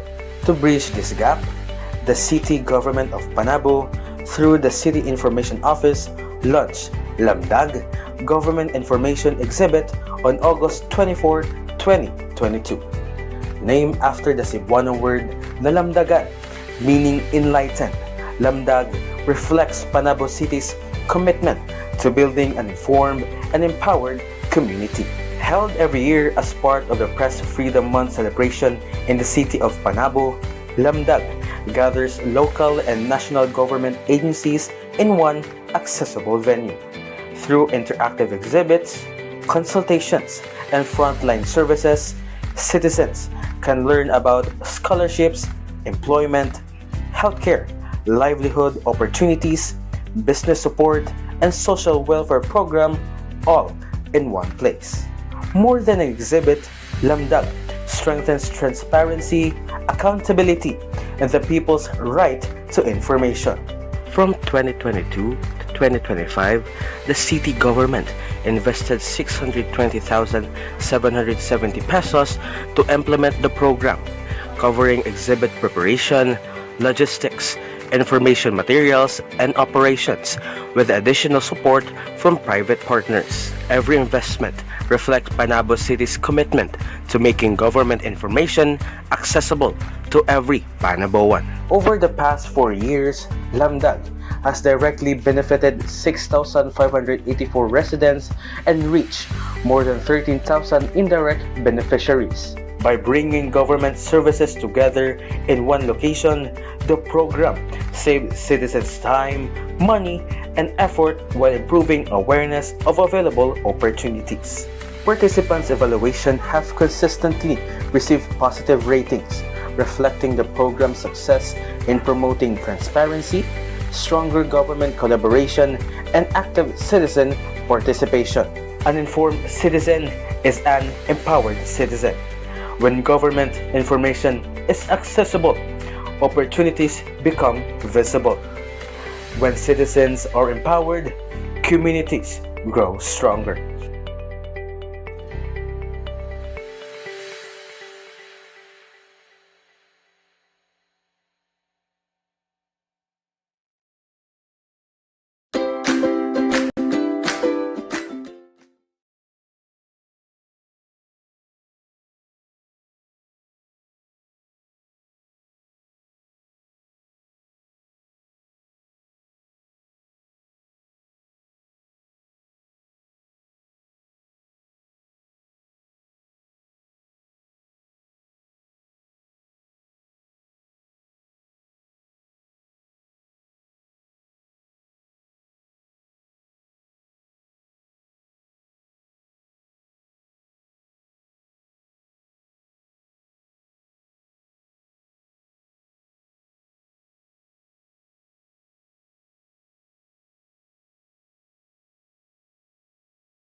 In the heart of Mindanao, where the land meets the sea, a gateway is opening.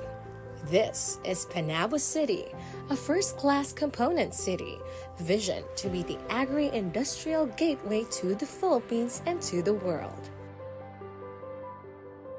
Home to over 211,000 people, Panabo is a tapestry of progress and preservation, where development and environment are managed as one. For the travelers seeking authentic experiences, Panabo boasts pristine natural treasures.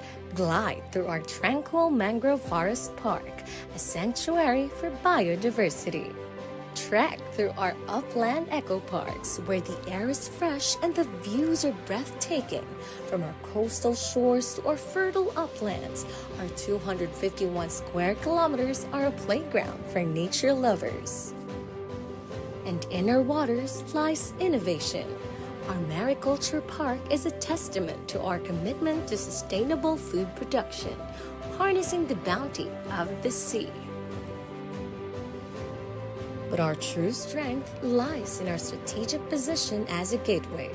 The Davao International Container Terminal connects our products and your investments directly to global markets. Within our borders, the Anflo Industrial Estate thrives, hosting forward-thinking international companies. They have found a home here, in a growing commercial and industrial district supported by a dynamic local government. Our fields are our foundation. Powered by proactive agricultural cooperatives, we are a leader in banana, coconut, and cocoa production. The raw materials for a world market are grown right here. The soul of Panabo is its people. We celebrate unity, abundance, and talent in our vibrant city festivities, a fusion of our diverse tribal groups and rich heritage. This progress is guided by a competent and passionate local government, recognized nationally for excellence and sustainability. Under the leadership of an award-winning mayor, we have fostered an environment of ease of doing business, maintained peace and order, and are served by nationally recognized offices passionate about public service.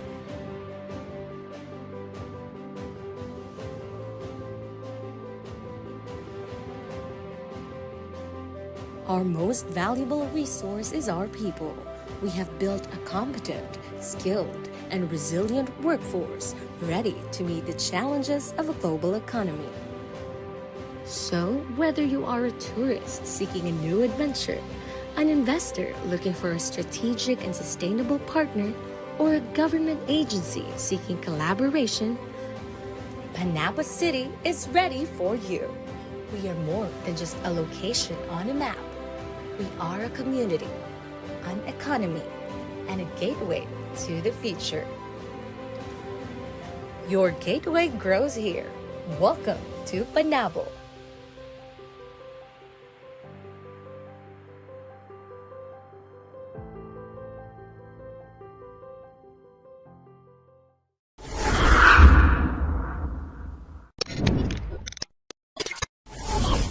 In every community, true progress begins with genuine leadership that serves, protects, and uplifts the lives of the people through the Relampagos 10-point agenda. City Mayor J.C.𝐒 Relampagos continues his commitment in building a stronger, safer, and more progressive Panabo City for every Panaboan. Under the agenda on road construction and infrastructure development, the city achieved approximately 91% completion of its road concreting initiatives, covering more than 300 road projects from 2019 up to the present. Another landmark achievement is the establishment of the Panabo City Market Complex, providing opportunities for business growth and local enterprises. Education remains one of the city's priorities. Through the local school board project, 190 school buildings and educational infrastructure projects were successfully completed across the 40 barangays of Panabo City to create better learning environment for the students. During his first term in the office, Mayor Relampagos aimed to assist informal settlers in Panabo City, particularly those residing in barangays near riverbanks and landslide-prone areas. Through his leadership, the city successfully established Housing Communities Project for informal settlers and for the families who could not afford to purchase land for their homes. As part of this initiative, 4 housing resettlement areas were launched: Relampagos Village 1 in Barangay San Francisco and Relampagos Village 2 in Barangay San Vicente, the Barangay Katipunan Resettlement Site, and Barangay Quezon Resettlement Site, benefiting a total of 471 families. To support the backbone of the local economy, the city continuously assists farmers and fisher folks through programs such as Sustainable Crop Enhancement Program and Livelihood Assistance, helping improve productivity and income opportunities. The farmers and fisher folks of Panabo City are living testimonies to the dedication and generosity of Mayor Relampagos in uplifting their livelihoods, including extending support from his own resources. In 2025, a total of 622 beneficiaries received livelihood assistance, while 5,805 farmers and fisher folks benefited from fingerlings and crop dispersal programs. The city government of Panabo not only supports job seekers, but also equips young adults for the workforce through the free skills training program of the City Public Employment Services Office through the Office of the City Mayor. The city has likewise established and accredited 28 youth development organizations actively involved in various youth-centered programs and activities. According to CPESA data from 2019 to 2025, the city's employment rate reflects the effectiveness of its job referral and placement initiatives. The increase in employment placement from 82.22% in 2024 to 95.67% in recent years highlights improved efficiency in connecting applicants to job opportunities and sustaining local employment generation programs. The initiatives of Mayor Relampagos reflect the qualities of a true father to his constituents, someone who would never put his people in harm's way, to help monitor and secure the roads and ensure the safety of motorists and passers-by. 234 CCTV cameras were installed along highways and barangay roads. A command center was also established during his term. In addition, the crime rate steadily declined from 65.72% to 32.98%.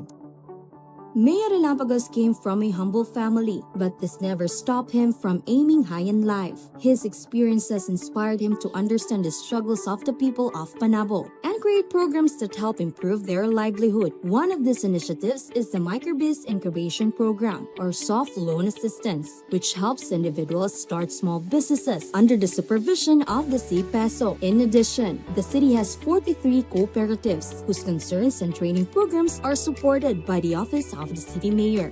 Through God-inspired public service, the city recognizes honesty and exemplary deeds through the Honesty Award program, honoring individuals who embody integrity and good values in the community. A total of 78 awardees have been recognized by the Office of the Mayor and were given tokens of appreciation.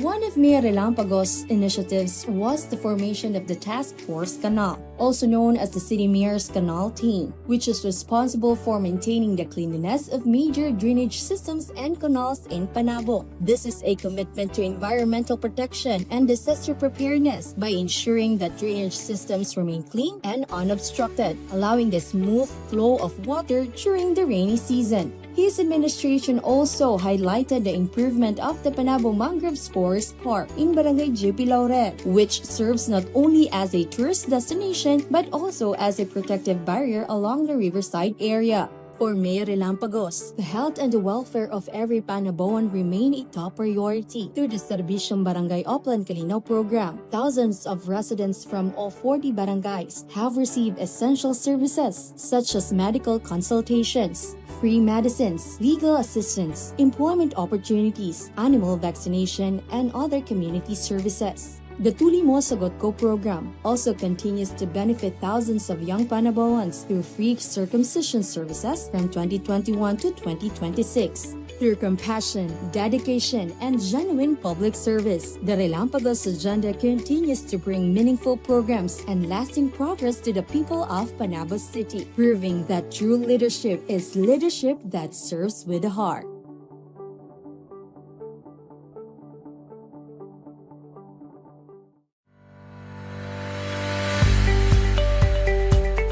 Information is more than knowledge. It is an opportunity. Yet, many citizens remain unaware of the government programs and services available to them. To bridge this gap, the city government of Panabo, through the City Information Office, launched Lamdag Government Information Exhibit on August 24, 2022. Named after the Cebuano word na lamdagan, meaning enlightened, Lamdag reflects Panabo City's commitment to building an informed and empowered community. Held every year as part of the Press Freedom Month celebration in the city of Panabo, Lamdag gathers local and national government agencies in one accessible venue. Through interactive exhibits, consultations, and frontline services, citizens can learn about scholarships, employment, healthcare, livelihood opportunities, business support, and social welfare program all in one place. More than an exhibit, Lamdag strengthens transparency, accountability, and the people's right to information. From 2022 to 2025, the city government invested 620,770 pesos to implement the program, covering exhibit preparation, logistics, information materials, and operations, with additional support from private partners. Every investment reflects Panabo City's commitment to making government information accessible to every Panaboan. Over the past 4 years, Lamdag has directly benefited 6,584 residents and reached more than 13,000 indirect beneficiaries. By bringing government services together in one location, the program saves citizens time, money, and effort while improving awareness of available opportunities. Participants' evaluation have consistently received positive ratings, reflecting the program's success in promoting transparency, stronger government collaboration, and active citizen participation. An informed citizen is an empowered citizen. When government information is accessible, opportunities become visible. When citizens are empowered, communities grow stronger.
In the heart of Mindanao, where the land meets the sea, a gateway is opening.